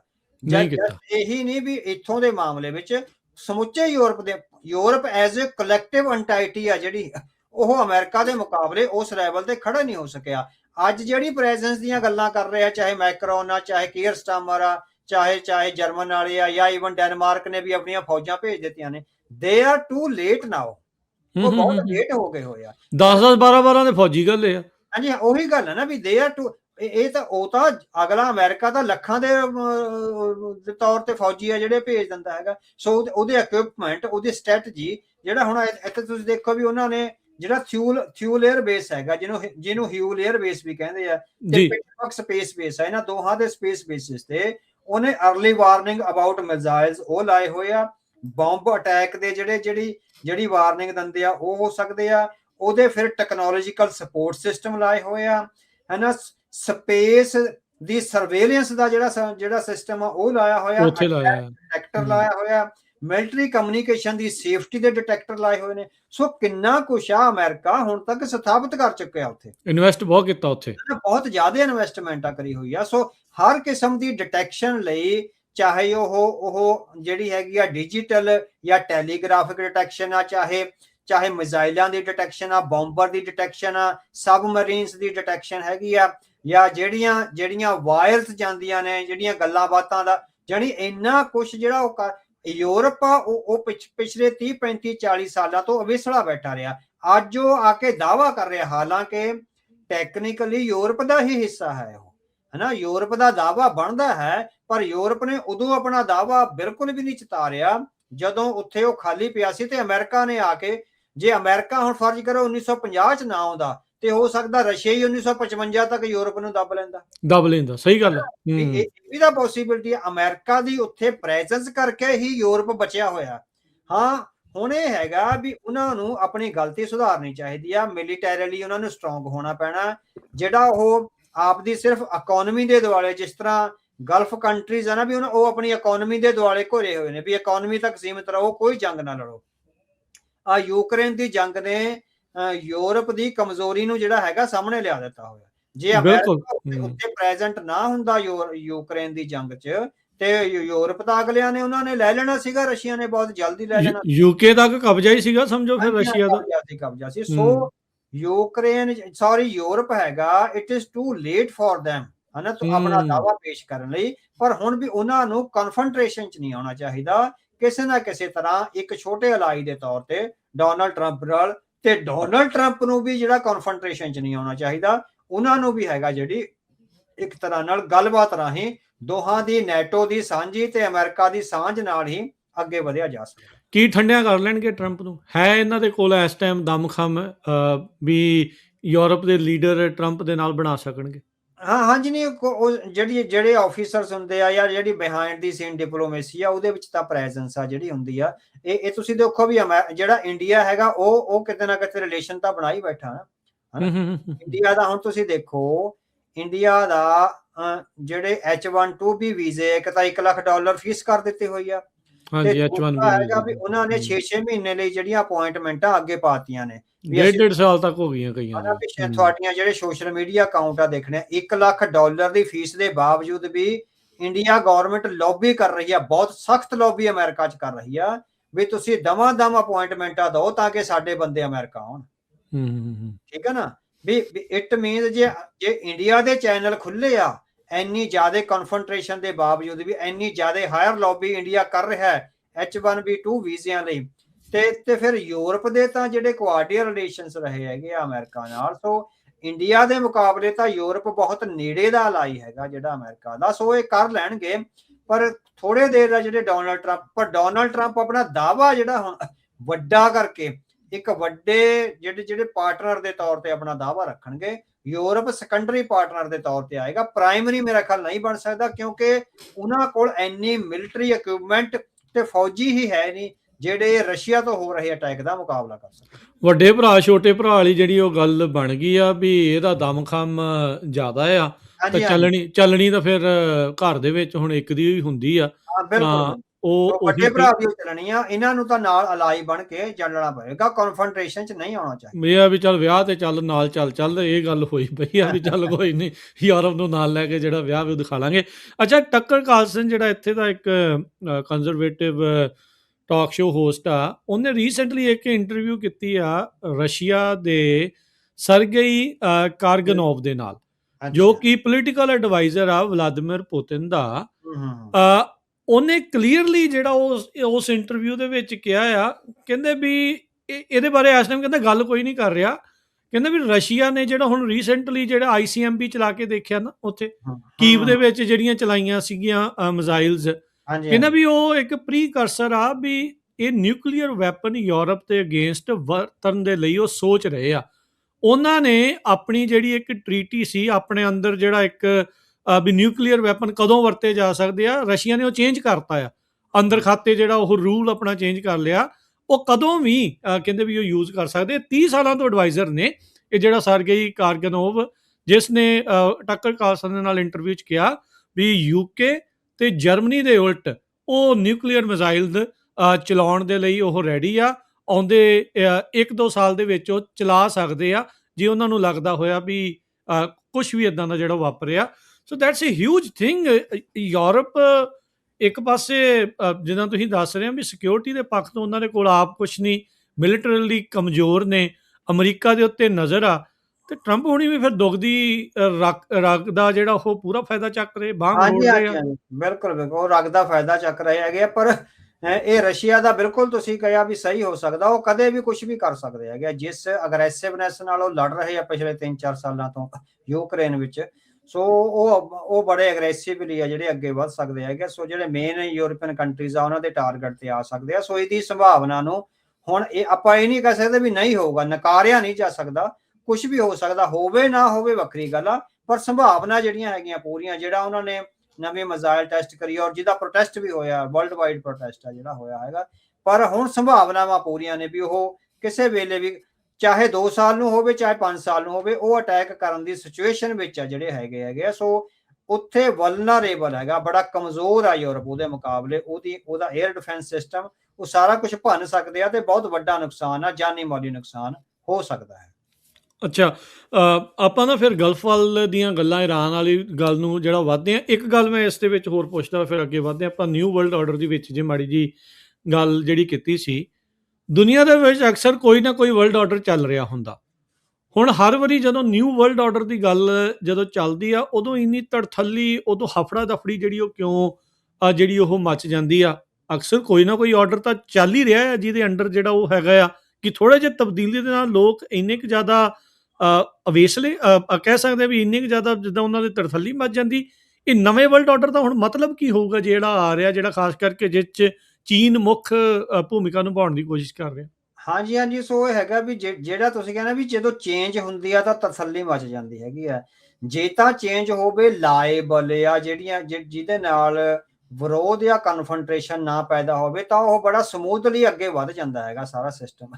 ਜਦੋਂ ਜਿਹੜੀਆਂ ਚੇਂਜਸ ਆ ਬਹੁਤ, ਆਪਾਂ ਕਹਿ ਸਕਦੇ ਹਾਂ ਵੀ ਕਨਫਰੰਟ੍ਰੇਸ਼ਨਲਿਸਟ, ਮਿਲੀਟੈਰਲੀ ਵਾਈਜ਼ ਤੇ ਈਵਨ ਬਿਜ਼ਨਸ ਵਾਈਜ਼ ਵੀ ਬਹੁਤ ਤਿੱਖੀਆਂ, ਜਿੱਦਾਂ ਹੁਣ ਟਰੰਪ ਨੇ ਜਿਹੜੇ ਟੈਰਿਫਸ ਲਾਏ ਆ, ਇਹ ਇੱਕ ਤਰ੍ਹਾਂ ਨਾਲ ਫੌਜੀ ਅਟੈਕ ਵਰਗਾ ਤਿੱਖਾ ਵਾਰ ਹੈਗਾ ਸਾਰੀਆਂ ਕੰਟਰੀਜ਼ ਤੇ, ਯੂਰਪ ਤੇ ਵੀ, ਚਾਈਨਾ ਤੇ ਵੀ, ਇੰਡੀਆ ਤੇ ਵੀ, ਤੇ ਰਸ਼ੀਆ ਤੇ ਵੀ, ਤੇ ਸਾਊਥ ਅਮਰੀਕਨ ਕੰਟਰੀਜ਼ ਤੇ ਵੀ। ਸੋ ਜਦੋਂ ਵਪਾਰ ਨੂੰ ਜੰਗ ਵਾਂਗ ਲੜਿਆ ਜਾਂਦਾ ਤੇ ਜੰਗ ਨੂੰ ਵਪਾਰ ਵਾਂਗ ਲੜਿਆ ਜਾਂਦਾ, ਸੋ ਜਦੋਂ ਸਾਰਾ ਕੁਝ ਉਲਟ ਹੋ ਜਾਂਦਾ ਹੈਗਾ ਸਿਸਟਮ ਦਾ, ਉਸ ਵੇਲੇ ਫਿਰ ਆ ਕੇ ਸਾਡੇ ਕੋਲ ਇਸ ਤਰ੍ਹਾਂ ਦੀਆਂ ਜਿਹੜੀਆਂ ਸਟ੍ਰੈਟਜੀਜ਼ ਆ, ਵੀ ਜਿਹੜਾ ਹੜਕੰਪ ਤੁਸੀਂ ਕਿਹਾ ਨਾ, ਉਹ ਹੜਕੰਪ ਆ ਤਾਂ ਮਚਦਾ ਹੈਗਾ ਵੀ। ਜੇ ਵੈਸੇ ਤਾਂ ਜਿਹੜੀ ਸਿਵਲਾਈਜੇਸ਼ਨ ਇਹ ਮੰਗ ਕਰਦੀ ਹੈਗੀ ਆ ਵੀ ਸਮੁੱਚੀ ਦੁਨੀਆ ਦੇ ਦੇਸ਼ ਔਰ ਨੇਸ਼ਨਸ ਆ ਕੋਐਗਜ਼ਿਸਟ ਕਰਨ। ਜਿਹੜੀ ਸਮੁੱਚੀ ਦੁਨੀਆ, it is a world of nations. ਹਰ ਨੇਸ਼ਨ ਨੂੰ ਆਪਣੀ ਸੋਵਰੈਨਿਟੀ ਤੇ ਮਾਣ ਕਰਦੇ ਹੋਏ, ਦੂਜੇ ਨੇਸ਼ਨਸ ਦੀ ਸੋਵਰੈਨਿਟੀ ਦਾ ਸਤਿਕਾਰ ਕਰਦੇ ਹੋਏ, ਇੱਕ ਕੋਐਗਜ਼ਿਸਟੈਂਸ ਵਿੱਚ ਜਿਹੜਾ ਰਹਿਣਾ ਚਾਹੀਦਾ। ਤੇ ਕਨਫਰੰਟ੍ਰੇਸ਼ਨ ਦੀਆਂ ਵੀ ਕੁਝ ਗਾਈਡਲਾਈਨਸ ਨੇ, ਕੁਝ ਬਾਉਂਡਰੀਜ਼ ਨੇ ਕਨਫਰੰਟ੍ਰੇਸ਼ਨ ਦੀਆਂ, ਚਾਹੇ ਉਹ ਮਿਲਟਰੀ ਕਨਫਰੰਟ੍ਰੇਸ਼ਨ ਆ, ਚਾਹੇ ਜਿਹੜੀ ਹੈਗੀ ਆ ਬਿਜ਼ਨਸ ਕਨਫਰੰਟ੍ਰੇਸ਼ਨ ਆ। ਇਹਨਾਂ ਦੋਹਾਂ ਦੇ ਐਥਿਕਸ ਨੇ, ਵਾਰ ਦੇ ਵੀ ਐਥਿਕਸ ਨੇ ਔਰ ਉਹ ਰਿਟਨ ਐਥਿਕਸ ਨੇ। ਗਲੋਬਲ ਵਰਲਡ ਵਿੱਚ, ਗਲੋਬਲ ਆਰਡਰ ਵਿੱਚ ਉਹ ਰਿਟਨ ਐਥਿਕਸ ਨੇ। ਚਾਹੇ ਜਨੇਵਾ ਕਨਵੈਨਸ਼ਨ ਦੇ ਹੈਗੇ ਆ, ਤੁਸੀਂ ਦੇਖੋ ਉਹਦੇ ਚ ਵਾਰ ਨਾਲ ਸੰਬੰਧਿਤ ਕਿੰਨਾ ਕੁਛ ਆ, ਟਾਰਚਰ ਨਾਲ ਸੰਬੰਧਿਤ ਕਿੰਨਾ ਕੁਛ ਆ, ਜੀ ਈਵਨ ਬਿਜ਼ਨਸ ਨਾਲ ਸੰਬੰਧਿਤ ਜਿਹੜੀਆਂ ਸਟ੍ਰੈਟਜੀਜ਼ ਆ। ਸੋ ਸਿਵਲਾਈਜ਼ਡ ਸੋਸਾਇਟੀਜ਼ ਨੇ ਇਹ ਸਾਰੇ ਪੈਰਾਮੀਟਰਸ ਆ ਤੈਅ ਕੀਤੇ ਹੋਏ, ਜੰਗ ਦੇ ਪੈਰਾਮੀਟਰ ਵੀ ਤੈਅ ਨੇ ਵੀ ਕਿਸ ਤਰ੍ਹਾਂ ਬੱਚਿਆਂ ਤੇ ਵਾਰ ਨਹੀਂ ਕਰਨਾ, ਹਿਊਮਨ ਪੋਪੂਲੇਸ਼ਨ ਤੇ ਨਹੀਂ ਵਾਰ ਕਰਨਾ, ਮਿਲਟਰੀ ਇੰਸਟਾਲੇਸ਼ਨਸ ਤੇ ਕਰਨਾ। ਸੋ ਸਾਰਾ ਕੁਝ ਤੈਅ ਆ, ਪਰ ਕਨਫਰੰਟ੍ਰੇਸ਼ਨ ਉਦੋਂ ਪੈਦਾ ਹੁੰਦੀ ਹੈ ਜਦੋਂ ਉਲੰਘ ਜਾਂਦੇ ਆ, ਆਪਾਂ ਜਦੋਂ ਬਾਈਪਾਸ ਕਰਦੇ ਆ, ਜਦੋਂ ਟ੍ਰੈਸ ਪਾਸ ਹੁੰਦੀਆਂ ਨੇ ਨਾ, ਹੱਦਾਂ ਪਾਰ ਹੁੰਦੀਆਂ ਜਦੋਂ, ਹਾਂ, ਜਦੋਂ ਹੱਦਾਂ ਪਾਰ ਹੋ ਜਾਂਦੀਆਂ ਨੇ, ਉਸ ਵੇਲੇ ਫਿਰ ਜਿਹੜਾ ਇਹ ਹੜਕੰਪਾ ਮਚਦਾ ਹੈਗਾ। ਜਿਹੜੀ ਸਿਵਲਾਈਜ਼ਡ ਸੋਸਾਇਟੀ ਆ ਉਹ ਸਿਵਲਾਈਜ਼ਡ ਨਹੀਂ ਰਹਿੰਦੀ, ਉਹ ਸਟੋਨ ਏਜ ਵਾਲੇ ਪਾਸੇ 18ਵੀਂ ਜਾਂ 17ਵੀਂ ਸਦੀ ਵਾਲੀਆਂ ਜਿਹੜੀਆਂ ਬਿਰਤੀਆਂ ਨੇ ਜਾਂ ਜਿਹੜੀਆਂ ਆਦਤਾਂ ਨੇ ਜਾਂ ਜਿਹੜਾ ਹਮਲਾਵਰ ਰੁਖ ਆ ਉਹ ਲੈ ਕੇ 21ਵੀਂ ਸਦੀ ਵਿੱਚ ਆਉਂਦੀ ਆ। ਜਿਹੜਾ ਸਦੀਆਂ ਦਾ ਗੈਪ ਉਹ ਪਿੱਛਾ ਚਲਿਆ ਜਾਂਦਾ, ਮਨੁੱਖ ਨਹੀਂ ਰਹਿੰਦਾ। ਉਸ ਵੇਲੇ ਫਿਰ ਸਾਰੀ ਇਹ ਸਿਵਲਾਈਜੇਸ਼ਨ ਦੀ ਮਾਨਸਿਕਤਾ ਡੈਟਰ ਹੁੰਦੀ ਆ। ਉਸ ਡੈਟਰੈਂਸ ਵਿੱਚੋਂ ਹੀ ਫਿਰ ਜਿਹੜੇ ਇਹ ਨਵੇਂ ਕ੍ਰਾਈਸਿਸ ਆ ਨਿਕਲਦੇ ਹੈਗੇ ਆ। ਅੱਛਾ, ਇੱਥੇ ਇੱਕ ਜਿਹੜਾ ਸਵਾਲ ਲੱਗਦਾ ਮੈਂ ਨਾਲ ਹੀ ਪੁੱਛ ਲੈਣਾ, ਜਦੋਂ ਹੁਣ ਸੋਵਰਨਿਟੀ ਦੀ ਆਪਾਂ ਗੱਲ ਕਰਦੇ ਹਾਂ, ਬਹੁਤ ਸਾਰੀਆਂ ਅਜਿਹੀਆਂ ਕੌਮਾਂ ਨੇ ਜਿਹੜੀਆਂ ਆਪਣੀ ਸੋਵਰਨਿਟੀ, ਆਪਣੀ ਜਿਹੜੇ ਮੁਲਕਾਂ ਦੀ ਲੜਾਈ ਦੇ ਵਿੱਚ ਲੱਗੀ ਹੋਈ ਆ ਵੀ ਸਾਨੂੰ ਉਹ ਚਾਹੀਦੀ ਆ, ਪਰ ਉਹਨਾਂ ਵਿੱਚੋਂ ਵੀ ਕਈ ਲੋਕ ਇਸ ਟਾਈਮ ਕਿਸੇ ਇੱਕ ਮੁਲਕ ਦੀ ਸੋਵਰਨਿਟੀ ਨੂੰ ਛਿੱਕੇ ਟੰਗ ਕੇ ਆਪਣੇ ਅਧੀਨ ਕਰਨ ਵਾਲੀ ਗੱਲ ਦੇ ਉਹ ਹਾਮੀਦਾਰ ਜਿਹੜੇ ਉਹ ਹੋ ਰਹੇ ਨੇ। ਅਜਿਹੇ ਮੌਕੇ ਦੇ ਉੱਤੇ ਕੀ ਸੋਚ ਹੋਣੀ ਚਾਹੀਦੀ ਆ? ਕੀ ਇਹਦੇ ਵਿੱਚ ਸਿਧਾਂਤ ਕਿੱਥੇ ਆ ਜਾਂਦਾ ਆ? ਸਟ੍ਰੈਟੇਜਿਕ ਨਿਸ਼ਾਨਾ ਹੋਰ ਹੋ ਜਾਂਦਾ, ਸਿਧਾਂਤ ਕਿੱਥੇ ਆ ਜਾਂਦਾ ਤੇ ਆਪਸ 'ਚ ਇਹਨਾਂ ਦਾ ਤਾਲਮੇਲ ਰਹਿੰਦਾ? ਹਾਂ, ਜਿਹੜੀਆਂ ਕੌਮਾਂ ਆਪਣੀ ਪ੍ਰਭੂ ਸੱਤਾ ਲਈ ਲੜ ਰਹੀਆਂ ਨੇ, ਸੰਘਰਸ਼ ਕਰ ਰਹੀਆਂ ਨੇ ਗਲੋਬਲੀ, ਚਾਹੇ ਉਹ ਹਥਿਆਰਬੰਦ ਆ ਜਾਂ ਡਿਪਲੋਮੈਟਿਕ ਹੈਗਾ, ਉਹਨਾਂ ਦੀ ਸਿਧਾਂਤਕ ਜਿਹੜੀ ਪਰਿਪੱਕਤਾ ਹੈਗੀ ਆ, ਉਹ ਹਰ ਕਿਸੇ ਦੂਸਰੇ ਕੌਮ ਦੀ ਪ੍ਰਭੂ ਸੱਤਾ ਦਾ ਸਤਿਕਾਰ ਕਰਨਾ ਤੇ ਉਸ ਪ੍ਰਭੂ ਸੱਤਾ ਤੇ ਜੇ ਹਮਲਾ ਹੁੰਦਾ ਹੈ ਤਾਂ ਉਹਦਾ ਵਿਰੋਧ ਕਰਨ ਦਾ ਸਿਧਾਂਤਕ ਫੈਸਲਾ ਹੈਗਾ। ਪਰ ਕਈ ਵਾਰੀ ਕਿਉਂਕਿ ਹਲੇ ਤੁਹਾਡੇ ਕੋਲ ਆਪਣਾ ਮੁਲਕ ਨਹੀਂ ਹੈਗਾ, ਤੁਸੀਂ ਆਪਣੇ ਮੁਲਕ ਦੀ ਸਿਰਜਣਾ ਲਈ ਜੇ ਯਤਨ ਕਰ ਰਹੇ ਹੈਗੇ ਆ, ਜੇ ਇਸ ਤਰ੍ਹਾਂ ਦੀ ਕਨਫਰੰਟ੍ਰੇਸ਼ਨ ਆਉਂਦੀ ਆ ਤਾਂ ਉਹਦੇ ਵਿੱਚ ਸਾਈਡਸ ਲੈਣ ਨਾਲੋਂ ਚੁੱਪ ਕਰ ਜਾਣਾ ਚੰਗਾ ਹੁੰਦਾ, ਹਨਾ? ਵੀ ਇਸ ਕਰਕੇ ਕਿਉਂਕਿ ਜੇ ਉਹ ਕਿਸੇ ਦੀ ਸੋਵਰੈਨਿਟੀ ਖਤਮ ਹੋ ਰਹੀ ਹੈਗੀ ਆ, ਹਨਾ, ਸੋ ਪਰ ਉਹਦੇ ਚੋਂ ਇਹ ਹੈਗਾ ਵੀ ਤੁਸੀਂ ਆਪ ਦੀ ਸੋਵਰੈਨਿਟੀ ਲਈ ਲੜ ਰਹੇ ਹੈਗੇ ਹੋ। ਕਈ ਕੁਝ ਹੁੰਦਾ ਵੀ ਕਈ ਮਾਮਲਿਆਂ ਤੇ, ਬਹੁਤ ਸਾਰੇ ਮਾਮਲਿਆਂ ਤੇ ਜਿਹੜੀ ਪੋਲੀਟੀਕਲ ਸਟ੍ਰੈਟਜੀ ਆ, ਜਿਹੜੀ ਉਹ ਇਹ ਕਹਿੰਦੀ ਹੁੰਦੀ ਆ ਵੀ ਚੁੱਪ ਕਰ ਜਾਓ, ਹਨਾ। ਸੋ ਉਹਦੇ ਤੇ ਸਾਇਲੈਂਟ ਰਹਿ ਕੇ ਉਹ 15-20 ਦਿਨਾਂ ਤੱਕ ਦਾ ਕ੍ਰਾਈਸਿਸ ਹੁੰਦਾ, ਉਦੋਂ ਬਾਅਦ ਚੁੱਪ ਕਰ ਜਾਣ ਨਾਲ ਜਦੋਂ ਤੁਸੀਂ ਸਟੈਂਡ ਲੈਂਦੇ ਹੋ, ਫਿਰ ਸਿਧਾਂਤਕ ਤੌਰ ਤੇ ਜਿਹੜਾ ਹੈਗਾ ਤੁਹਾਡੀ ਆਪਣੀ ਸੋਵਰੈਨਿਟੀ ਦੀ ਲੜਾਈ ਆ ਜਿਹੜੀ, ਉਹ ਤੁਹਾਡਾ ਦੁਸ਼ਮਣ ਦੇਸ਼ ਆ ਜਿਹੜਾ, ਉਹ ਫਿਰ ਦਾਅਵਾ ਕਰਦਾ ਵੀ ਇਹ ਇਸ ਤਰ੍ਹਾਂ ਕਿਸੇ ਦੀ ਸੋਵਰੈਨਿਟੀ ਦੱਬਣ ਦਾ ਜਿਹੜੇ ਹਮਾਇਤ ਕਰਦੇ ਸੀ, ਫਿਰ ਅਸੀਂ ਇਹਨਾਂ ਦੀ ਸੋਵਰੈਨਿਟੀ ਦੱਬੀ ਹੋਈ ਆ, ਇਹ ਵੀ ਇੱਕ ਤਰ੍ਹਾਂ ਨਾਲ ਜਾਇਜ਼ ਹੀ ਆ। ਸੋ ਇਸ ਤਰ੍ਹਾਂ ਦੀ ਕਨਫਰੰਟ੍ਰੇਸ਼ਨ ਵਿੱਚ ਪੈਣ ਨਾਲੋਂ ਆਪਾਂ ਨੂੰ ਸਾਇਲੈਂਟ ਰਹਿ ਜਾਣਾ ਚਾਹੀਦਾ ਹੈ। ਵੇਟ ਐਂਡ ਵਾਚ ਪਾਲਿਸੀ ਜਿਹੜੀ ਉਹ ਉੱਥੇ ਵਰਤ ਲੈਣੀ ਜਿਹੜੀ ਉਹ ਚਾਹੀਦੀ ਆ ਜੀ। ਅੱਛਾ ਰੁੱਖ ਆਪਾਂ ਹੁਣ ਅਵਤਾਰ ਸਿੰਘ ਜੀ ਥੋੜ੍ਹਾ ਜਿਹਾ ਮਿਡਲ ਈਸਟ ਵਾਲੇ ਪਾਸੇ ਨੂੰ ਕਰਦੇ ਹਾਂ। ਈਰਾਨ ਦੇ ਨਾਲ ਵੀ ਤਕਰੀਬਨ ਲੱਗਦਾ ਸੀਗਾ ਵੀ ਸ਼ਾਇਦ ਮਿਲਟਰੀ ਕਨਫਰੰਟ੍ਰੇਸ਼ਨ ਅਮਰੀਕਾ ਦੀ ਹੋਣ ਜਾ ਰਹੀ ਆ। ਉੱਥੇ ਬੜੀਆਂ ਐਗਜ਼ੀਕਿਊਸ਼ਨਸ ਦਾ ਮਾਮਲਾ ਸਾਹਮਣੇ ਆਇਆ, ਹਜ਼ਾਰਾਂ ਹੀ ਲੋਕਾਂ ਦੇ ਮਰਨ ਦੀਆਂ ਰਿਪੋਰਟਸ ਜਿਹੜੀਆਂ ਉੱਥੋਂ ਆ ਰਹੀਆਂ ਸੀ। ਈਰਾਨ ਦੇ ਸਮਾਜ, ਈਰਾਨ ਦੇ ਲੋਕ ਨੇ ਬਗਾਵਤ ਦੇ ਰਾਹ ਦੇ ਉੱਤੇ ਜਿਹੜੇ ਉਹ ਤੁਰ ਪਏ। ਅਮਰੀਕਾ 'ਚ ਬੜੀ ਦਿਲਚਸਪੀ ਹੈ ਇਸ ਨੂੰ ਲੈ ਕੇ, ਕੀ ਹੈ ਤਾਜ਼ਾ ਇਸ ਟਾਈਮ ਹਾਲਾਤ? ਹਾਂਜੀ, ਕਿਉਂਕਿ ਜਿਹੜੇ ਅਮਰੀਕਾ ਦੇ ਐਕਸਿਸ ਆਫ ਈਵਲ ਹੈਗੇ ਆ, ਉਹਦੇ ਵਿੱਚ ਈਰਾਨ ਆ ਜਿਹੜਾ ਟੌਪ ਤੇ ਹੈਗਾ, ਹਨਾ। ਈਰਾਨ ਉਹਨਾਂ ਦੇ ਜਿਹੜੇ ਈਵਲ ਦੇ ਐਕਸਿਸ ਹੈਗੇ ਆ, ਉਹਨਾਂ ਦੀ ਅਮਰੀਕਨ ਰਾਜਨੀਤਾਂ ਦੀ ਜ਼ੁਬਾਨ ਚੋਂ ਇਹ ਹੈਗਾ ਵੀ ਉਹ ਉਹਨਾਂ ਦੀ ਅਗਵਾਈ ਕਰ ਰਿਹਾ ਹੈਗਾ। ਸੋ ਈਰਾਨ ਨੇ ਹੀ ਸੀਰੀਆ, ਰਸ਼ੀਆ, ਚਾਈਨਾ ਤੇ ਹੋਰ ਬਹੁਤ ਸਾਰੇ, ਈਵਨ ਜਿਹੜਾ ਹਿਜ਼ਬੁੱਲਾ ਸੀਗਾ ਇਹਦੇ ਵਾਲਾ, ਲੈਬਨਾਨ ਵਾਲਾ, ਉਹਦੇ ਨਾਲ ਤੇ ਹੋਰ ਬਹੁਤ ਸਾਰੇ ਜਿਹੜੀਆਂ ਖਾੜਕੂ ਜਥੇਬੰਦੀਆਂ, ਈਵਨ ਇਰਾਕ ਵਿੱਚ ਵੀ ਉਹ ਕਾਫੀ ਕੁਛ ਆ ਜਿਹੜਾ ਕਰਦਾ ਰਿਹਾ ਹੈਗਾ। ਸੋ ਜਿਹੜਾ ਈਰਾਨ ਹੈ, ਅਮਰੀਕਾ ਦੀ ਜਿਹੜੀ ਸਟ੍ਰੈਟਜੀ ਆ ਉਹਦੇ ਵਿੱਚ, ਕਿਉਂਕਿ ਖਾਸ ਕਰਕੇ ਉਹ ਇਜ਼ਰਾਈਲ ਲਈ ਬਹੁਤ ਵੱਡਾ ਚੈਲੰਜ ਬਣ ਗਿਆ, ਕਿਉਂਕਿ ਉਹ ਨਿਊਕਲੀਅਰ ਐਨਰਿਚਮੈਂਟ ਦਾ ਜਿਹੜਾ ਪ੍ਰੋਗਰਾਮ ਲੈ ਕੇ ਆ ਰਿਹਾ। ਸੋ ਇਜ਼ਰਾਈਲ ਤੇ ਅਮਰੀਕਾ ਲਈ ਉਹ ਬਹੁਤ ਵੱਡਾ ਚੈਲੰਜ ਹੈ। ਸੋ ਬਹੁਤ ਦੇਰ ਤੋਂ ਜਿਹੜੀਆਂ ਇਹ ਦੋਵੇਂ ਕੰਟਰੀਜ਼ ਹੈਗੀਆਂ, ਉਹ ਉੱਥੇ ਅੰਦਰੂਨੀ ਗੜਬੜ ਕਰਾ ਕੇ ਤਖਤਾ ਪਲਟਣ ਦਾ ਜਿਹੜਾ ਯਤਨ ਆ ਉਹ ਕਰਦੀਆਂ ਰਹੀਆਂ। ਇਹ ਗੱਲ ਸਹੀ ਹੈ ਵੀ ਉਹ ਜਿਹੜੇ ਈਰਾਨ ਦੇ ਆਰਥਿਕ ਹਾਲਾਤ ਨੇ ਬਹੁਤ ਮਾੜੇ ਹੈਗੇ ਆ। ਸੋ ਵੈਸਟ ਦੀਆਂ ਪਾਬੰਦੀਆਂ ਲੱਗਣ ਕਾਰਨ ਬਹੁਤ ਜਿਹੜੀ ਇਕਨੋਮੀ ਹੈਗੀ ਆ ਉਨੀ ਜ਼ਿਆਦਾ ਵਧੀਆ ਨਹੀਂ ਹੈ। ਸੋ ਲੋਕਾਂ ਨੂੰ ਜੋਬਲੈਸਨੈਸ ਹੈਗੀ ਆ, ਗਰੀਬੀ ਹੈਗੀ ਆ, ਪੜ੍ਹੇ ਲਿਖੇ ਬੱਚਿਆਂ ਦੀ ਜਿਹੜੀ ਹਾਲਾਤ ਆ ਉਹ ਬੜੇ ਜਿਸ ਤਰ੍ਹਾਂ ਵਲਨਰੇਬਲ ਹੈਗੇ ਆ। ਸੋ ਉਹ ਪ੍ਰੋਟੈਸਟ ਆ ਜਿਹੜੇ ਉਸ ਗਰੀਬੀ, ਗੁਰਬਤ, ਜੋਬਲੈਸਨੈਸ ਤੇ ਐਜੂਕੇਸ਼ਨ ਨਾ ਹੋਣ ਕਰਕੇ, ਜਾਂ ਜਿਹੜਾ ਸਟੇਟ ਦਾ ਰਿਪਰੈਸ਼ਨ ਆ ਉਹਦੇ ਕਰਕੇ ਹੁੰਦੇ ਆ। ਤੇ ਅਮਰੀਕਾ ਲਗਾਤਾਰ ਯਤਨ ਕਰ ਰਿਹਾ, ਵੈਸਟਰਨ ਕੰਟਰੀਜ਼ ਲਗਾਤਾਰ ਯਤਨ ਕਰ ਰਹੀਆਂ ਵੀ ਜਿਹੜੇ ਇਹ ਪ੍ਰੋਟੈਸਟ ਇਨਸਾਈਡ ਹੁੰਦੇ, ਜਿਹੜੇ ਜੈਨ ਜ਼ੀ ਦੇ ਪ੍ਰੋਟੈਸਟ ਆਪਾਂ ਕਹਿ ਰਹੇ ਹੋ, ਚਾਹੇ ਉਹਨਾਂ ਵਿੱਚ ਬਜ਼ੁਰਗ ਵੀ ਸ਼ਾਮਲ ਨੇ, ਸਾਰੀਆਂ ਜਿਹੜੀਆਂ ਪਾਪੂਲੇਸ਼ਨ ਦੀਆਂ ਵੱਖ-ਵੱਖ ਧਾਰਾਵਾਂ ਸ਼ਾਮਲ ਹੈਗੀਆਂ। ਪਰ ਅਮਰੀਕਾ ਜਿਹੜਾ ਲਗਾਤਾਰ ਯਤਨ ਕਰ ਰਿਹਾ ਹੈਗਾ ਵੀ ਕਿਸੇ ਫੌਜੀ ਹਮਲੇ ਦੇ ਨਾਲੋਂ ਜੇ ਅੰਦਰੂਨੀ ਗੜਬੜ ਕਰਾ ਕੇ ਹੀ, ਜਾਂ ਅੰਦਰੂਨੀ ਜਿਹੜੀ ਗੜਬੜ ਹੈਗੀ ਆ ਉਹਨੂੰ ਹਮਾਇਤ ਦੇ ਕੇ ਤੇ ਪ੍ਰੋਟੈਸਟ ਦੇ ਰਾਹੀਂ ਜਿਹੜਾ ਹੈਗਾ ਤਖਤਾ ਪਲਟ ਕਰਕੇ ਉੱਥੇ ਆਪਣੇ ਹਮਾਇਤ ਦਾ, ਜਿਹੜੇ ਸ਼ਾਹ ਨੂੰ ਜਿਹੜਾ ਗੱਦੀਓਂ ਲਾਇਆ ਗਿਆ ਸੀ 1979 ਦੇ ਰੈਵੋਲੂਸ਼ਨ 'ਚ, ਉਹਦਾ ਮੇਰੇ ਖਿਆਲ ਪੋਤਰਾ ਹੈ ਸ਼ਾਇਦ ਜਿਹੜਾ ਲਗਾਤਾਰ ਉੱਥੇ ਉਹ ਕਰ ਰਿਹਾ ਹੈਗਾ, ਹਨਾ। ਹਾਲਾਂਕਿ ਐਗਜ਼ਾਈਲ ਵਿੱਚ ਰਹਿ ਰਿਹਾ, ਵੀ ਉਹ ਯਤਨ ਕਰ ਰਿਹਾ ਵੀ ਜੇ ਸਾਡੀ ਸਰਕਾਰ ਆ ਦੁਬਾਰੇ ਬਣ ਜਾਵੇ। ਸੋ ਅਮਰੀਕਾ ਤੇ ਵੈਸਟ ਜਿਹੜਾ ਹੈਗਾ ਇਹ ਯਤਨ ਕਰ ਰਿਹਾ ਹੈ ਵੀ ਟੌਪਲ ਕਰ ਦਿੱਤਾ ਜਾਵੇ ਉਹਦੇ ਰਜੀਮ ਨੂੰ। ਉਹ ਇਰਾਕ ਵਾਂਗ ਹਮਲਾ ਕਰਕੇ ਜਿਹੜਾ ਹੈਗਾ ਹਾਲੇ ਹੋ ਸਕਦਾ ਸੰਭਵ ਨਾ ਹੋਵੇ, ਪਰ ਅੰਦਰੂਨੀ ਗੜਬੜਾ ਰਾਹੀਂ ਜਿਹੜਾ ਹੈਗਾ ਰਜੀਮ ਚੇਂਜ ਕਰਨ ਦਾ ਯਤਨ ਅਮਰੀਕਾ ਤੇ ਵੈਸਟਰਨ ਕੰਟਰੀਜ਼, ਖਾਸ ਕਰਕੇ ਇਜ਼ਰਾਈਲ ਆ, ਉਹ ਕਰ ਰਿਹਾ ਹੈ। ਜਦੋਂ ਤੋਂ ਟਰੰਪ ਉਹਨਾਂ ਨੇ ਕਿਹਾ ਸੀ we are locked and loaded, ਮਦਦ ਆ ਰਹੀ ਆ, ਈਰਾਨ ਦੇ ਵਿੱਚ ਕਰ ਰਹੇ ਪ੍ਰੋਟੈਸਟ ਲੋਕਾਂ ਨੂੰ ਕਿਹਾ ਵੀ ਅਸੀਂ ਤੁਹਾਡੇ ਨਾਲ ਆਪਣੀ ਇੰਸਟੀਟਿਊਸ਼ਨਸ ਦੇ ਉੱਤੇ ਜਾ ਕੇ ਤੁਸੀਂ ਕਬਜ਼ਾ ਕਰ ਲਓ, ਕੀ ਇਰਾਨੀ ਲੋਕ ਜਾਂ ਇਰਾਨੀ ਸਮਾਜ ਇਸ ਬਗਾਵਤ ਕਰਨ ਦੇ ਕਾਬਿਲ ਹਨ? ਕਿ ਹੁਣ ਕਾਫੀ ਦਿਨਾਂ ਤੋਂ ਥੋੜ੍ਹਾ ਜਿਹਾ ਠੱਲ ਜੀ ਵੀ ਪਈ ਆ, ਕੋਈ ਉੱਧਰੋਂ ਰਿਪੋਰਟ ਵੀ ਨਹੀਂ ਆ ਰਹੀ, ਕੁਛ ਪਤਾ ਨਹੀਂ ਲੱਗ ਰਿਹਾ, ਸੋ ਕੀ ਵਾਕਿਆ ਹੀ ਉਹ ਕਾਬਲ ਹੈਗੇ ਆ ਵੀ ਇੰਨਾ ਤਖਤਾ ਪਲਟ ਸਕਦੇ? ਹਾਂਜੀ, ਹਾਂਜੀ, ਇਹਦੇ 2 ਸਿਧਾਂਤਕ ਸਵਾਲ ਨੇ। ਇੱਕ ਸਿਧਾਂਤਕ ਸਵਾਲ ਆ, ਇੱਕ ਸਟ੍ਰੈਟਜੀ ਦਾ ਹੈਗਾ। ਵਰਤਮਾਨ ਸਮੇਂ ਉਹ ਜਿਹੜਾ ਹੈਗੇ ਪ੍ਰੋਟੈਸਟ ਆ ਕਮਜ਼ੋਰ ਪੈ ਗਏ ਹੋਏ ਆ। ਸੋ ਹੂੰ, ਉਹਨਾਂ ਹੂੰ। ਵਿੱਚ ਕਾਫੀ ਡਾਈ ਡਾਊਨ ਆ ਜਿਹੜੇ ਹੋ ਗਏ ਆ, ਕਾਫੀ ਸਾਰੇ ਲੋਕ ਮਾਰੇ ਗਏ ਆ, ਬਹੁਤ ਸਾਰੇ ਫੜੇ ਗਏ ਆ, ਕਈਆਂ ਨੂੰ ਫਾਂਸੀਆਂ ਵੀ ਦੇਣ ਦੀ ਤਿਆਰੀ ਗੱਲਾਂ ਕਰੀ ਤੋਂ ਆ ਬੈਠੇ ਆ। ਰਹੀਆਂ ਹੈਗੀਆਂ, ਕਿਉਂਕਿ ਹੂੰ, ਕਲੋਜ਼ ਸੁਸਾਇਟੀ ਆ ਇਸ ਕਰਕੇ। ਵੀ ਉਹ ਹੁਣ ਇਹ ਆ ਰਿਹਾ ਹੈਗਾ ਵੀ ਥੰਮ ਗਏ ਹੋਏ ਆ, ਕਮਜ਼ੋਰ ਪੈ ਗਏ ਆ, ਬਹੁਤ ਥੋੜੇ-ਥੋੜੇ ਆ ਜਿਹੜੇ ਰਹਿ ਗਏ ਹੋਏ ਆ। ਹੂੰ, ਹੂੰ। ਜਿਹੜਾ ਦੂਜਾ ਸਿਧਾਂਤਕ ਸਵਾਲ ਆ ਵੀ ਕੀ ਉਹ ਬਗਾਵਤ ਕਰਨ ਦੇ ਕੈਪੇਬਲ ਹੈਗੇ ਆ, ਸੋ ਇਹ ਬਹੁਤ ਵੱਡਾ ਸਵਾਲ ਆ। ਅਮਰੀਕਾ ਉੱਥੇ ਸਫਲ ਕਿਉਂ ਨਹੀਂ ਹੋ ਰਿਹਾ? ਵੈਸਟਰਨ ਕੰਟਰੀਜ਼ ਸਫਲ ਕਿਉਂ ਨਹੀਂ ਹੋ ਰਹੀਆਂ?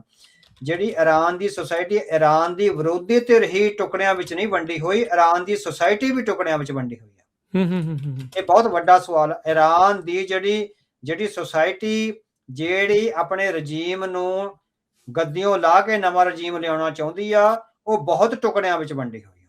ਉਹਦੇ ਵਿੱਚ ਠੀਕ ਹੈ। ਆਪਸੀ ਏਕਤਾ ਨਹੀਂ ਹੈ। ਬਹੁਤ ਵੱਡੀਆਂ ਧੜੇਬੰਦੀਆਂ ਨੇ, ਰਾਜਨੀਤਿਕ, ਧਾਰਮਿਕ, ਸਮਾਜਿਕ, ਆਰਥਿਕ, ਬਹੁਤ ਬੁਰੀ ਤਰ੍ਹਾਂ ਉਹ ਜਾਤ-ਪਾਤੀ ਸਿਸਟਮ ਵਰਗੀਆਂ ਜਿਹੜੀਆਂ ਹੈਗੀਆਂ ਬਹੁਤ ਜ਼ਿਆਦੇ ਵੰਡੀਆਂ ਨੇ, ਜਿਨ੍ਹਾਂ ਕਰਕੇ ਉਹਨਾਂ ਦੇ ਪ੍ਰੋਟੈਸਟਾਂ ਵਿੱਚ ਉਹ ਏਕਾ ਤੇ ਜੋਸ਼ ਪੈਦਾ ਨਹੀਂ ਹੁੰਦਾ, ਜਿਹੜਾ ਇੱਕ ਸਾਂਝੀ ਕੌਮ ਦੇ ਤੌਰ ਤੇ ਹੋਣਾ ਚਾਹੀਦਾ।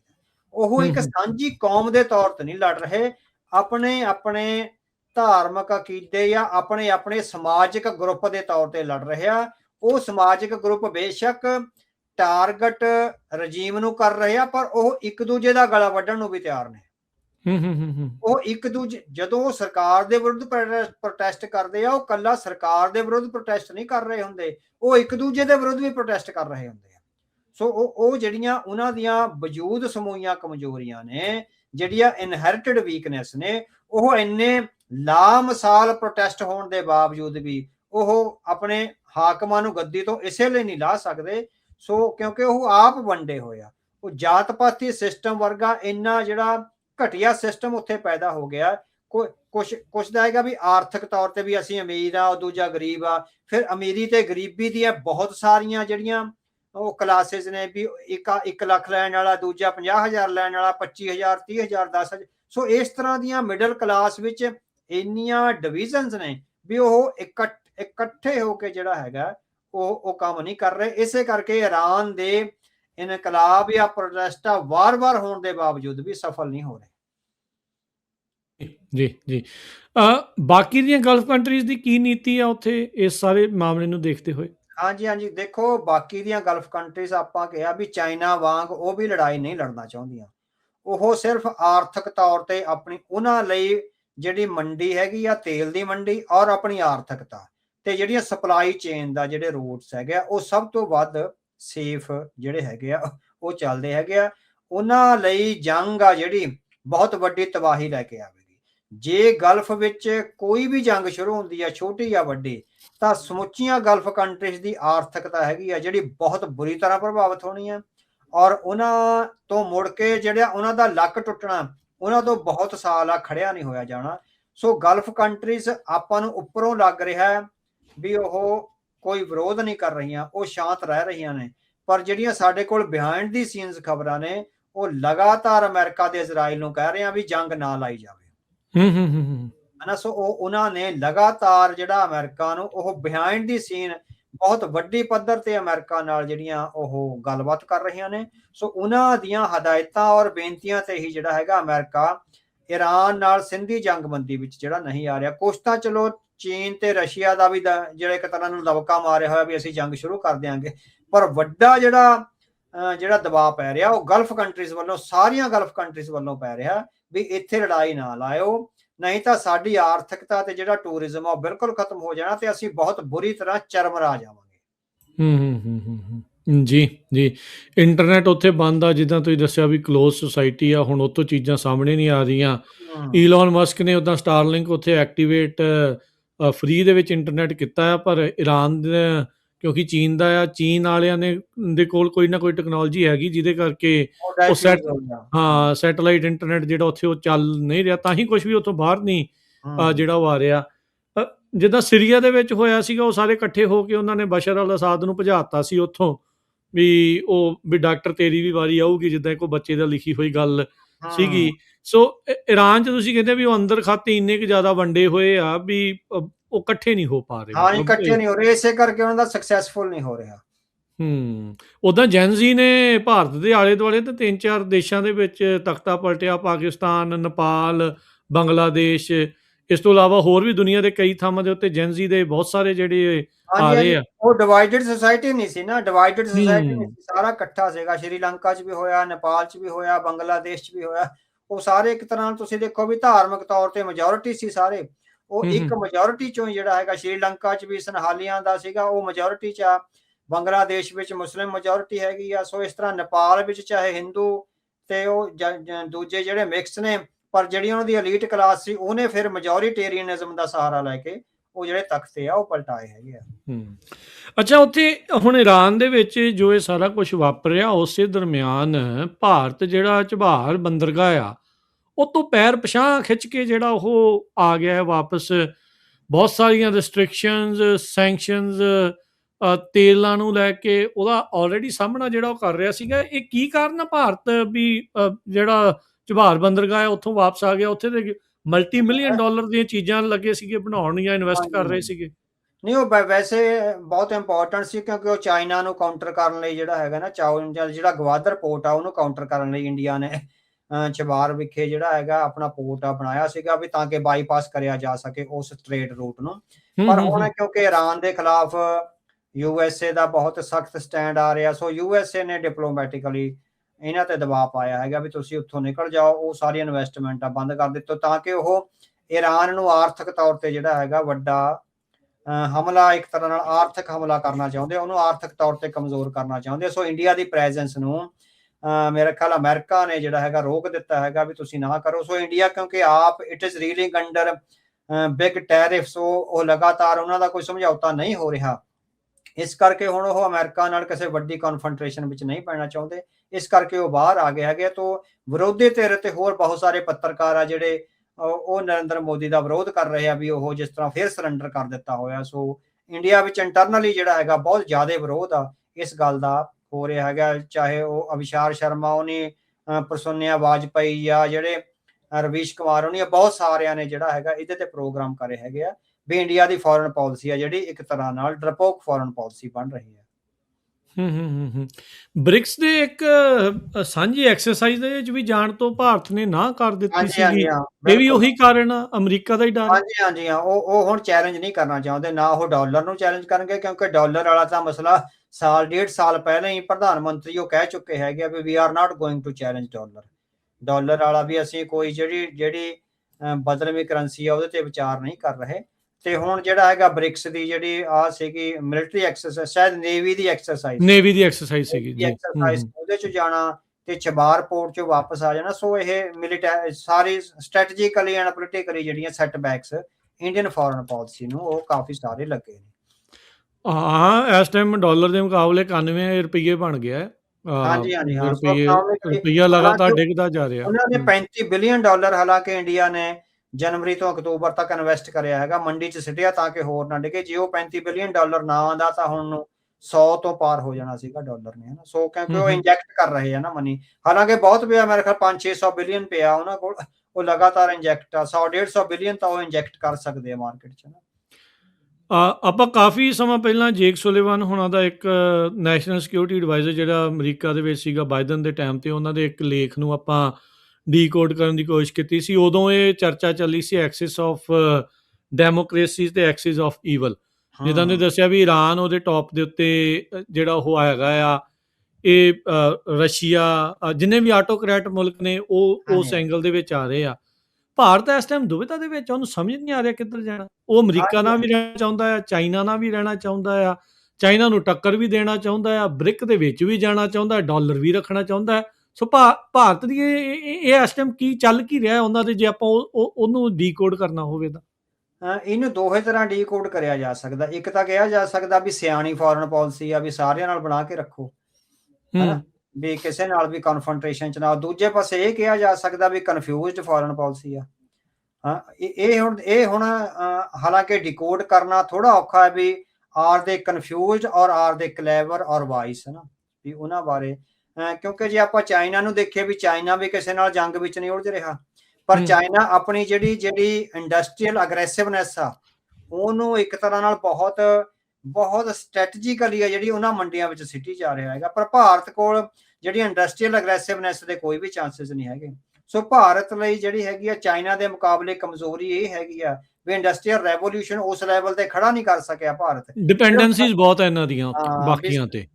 ਸਿਰਫ ਸਰਵਿਸਿਜ਼ ਇੰਡਸਟਰੀ ਆ ਜਿਹੜੀ ਹੁਣ ਮੇਰੇ ਖਿਆਲ 25-30% ਜਾਂ 40% ਤੱਕ ਸਰਵਿਸ ਇੰਡਸਟਰੀ ਹੈਗੀ ਆ ਜਾਂ ਐਗਰੀਕਲਚਰ ਹੈਗਾ। ਸੋ ਇੰਡਸਟਰੀਅਲ ਰੈਵੋਲੂਸ਼ਨ ਦੇ ਲੈਪਸ ਹੋਣ ਕਰਕੇ ਜਿਹੜਾ ਹੈਗਾ ਭਾਰਤ ਦੀ ਫੋਰਨ ਪਾਲਿਸੀ ਦੇ ਲੈਪਸ ਸਾਹਮਣੇ ਆ ਰਹੇ ਹੈਗੇ ਆ।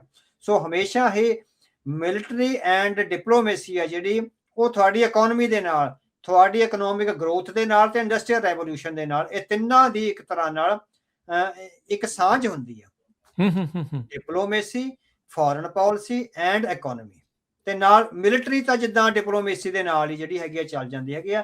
ਜੇ ਇਕਨੋਮਿਕਲੀ ਤੁਸੀਂ ਮਜ਼ਬੂਤ ਨਹੀਂ ਹੈਗੇ, ਉਹ ਫਿਰ ਜਿਹੜੀ ਗਰੀਬੀ ਤੇ ਵਲਨਰੇਬਿਲਿਟੀ ਹੈਗੀ ਆ ਉਹ ਤੁਹਾਡੇ ਵਾਰ-ਵਾਰ ਮੂਹਰੇ ਆ ਜਾਂਦੀ ਹੈ ਕਿ ਚਾਈਨਾ ਦੇ ਮੂਹਰੇ ਨਹੀਂ ਆ ਰਹੀ, ਕਿਉਂਕਿ ਚਾਈਨਾ ਸੈਕੰਡ ਮੋਸਟ ਜਿਹੜੀ ਹੈਗੀ ਆ 23 ਟ੍ਰਿਲੀਅਨ ਡਾਲਰ ਦੀ ਇਕਨੋਮੀ ਆ। ਭਾਰਤ ਹਾਲੇ 5 ਤੱਕ ਪਹੁੰਚਣਾ ਹੈਗਾ। ਜੇ ਬੇਸ਼ੱਕ ਕਈ ਜਾਣ ਅਸੀਂ ਤੀਜੀ ਜਾਂ ਚੌਥੀ ਤੇ ਪਹੁੰਚ ਗਏ ਹੈਗੇ ਆ, ਪਰ ਉਹਦੇ ਮੁਕਾਬਲੇ ਤੀਜੀ ਜਾਂ ਚੌਥੀ ਦੇ ਮੁਕਾਬਲੇ ਤੇ ਸੋਸਾਇਟੀ ਦਾ ਇਨਫਰਾਸਟ੍ਰਕਚਰ ਡਿਵੈਲਪ ਹੋਇਆ ਕਿ ਨਹੀਂ ਹੋਇਆ, ਇਹ ਵੀ ਤਾਂ ਡਿਪੈਂਡ ਕਰਦਾ ਨਾ। ਸਿਵਲ ਸੈਂਸ ਦੇਖ ਲਓ ਉੱਥੇ ਕੀ ਆ, ਸਿਵਿਕ ਸੈਂਸ ਜਿਹੜੀ ਉਹ ਦੇਖੋ। ਸੋ ਪਰ ਕੈਪੀਟਾ ਇਨਕਮ ਆ ਜਿਹੜੀ ਉਹ ਦੇਖੋ ਵੀ ਪਰ ਕੈਪੀਟਾ ਇਨਕਮ ਦਾ ਤਾਂ ਹੈਗਾ ਵੀ ਜੇ ਹੁਣ ਜਿਹੜਾ ਆਪਾਂ ਮੇਰੇ ਖਿਆਲ ਪਿਛਲੇ ਕੁਝ ਮਹੀਨੇ ਪਹਿਲਾਂ ਉਹ ਕਰਿਆ ਸੀਗਾ ਵੀ ਜੇ ਜਿਹੜੀ $2300 ਵੀ ਪਰ ਕੈਪੀਟਾ ਇਨਕਮ ਸ਼ੋ ਹੋ ਰਹੀ ਆ, ਅਸਲ ਵਿੱਚ ਉਹਦੇ ਵਿੱਚੋਂ ਬਹੁਤ ਵੱਡਾ ਪੈਸਾ ਤਾਂ ਜਿਹੜੀਆਂ 100 ਫੈਮਲੀਆਂ ਉਹਨਾਂ ਕੋਲ ਹੀ ਆ।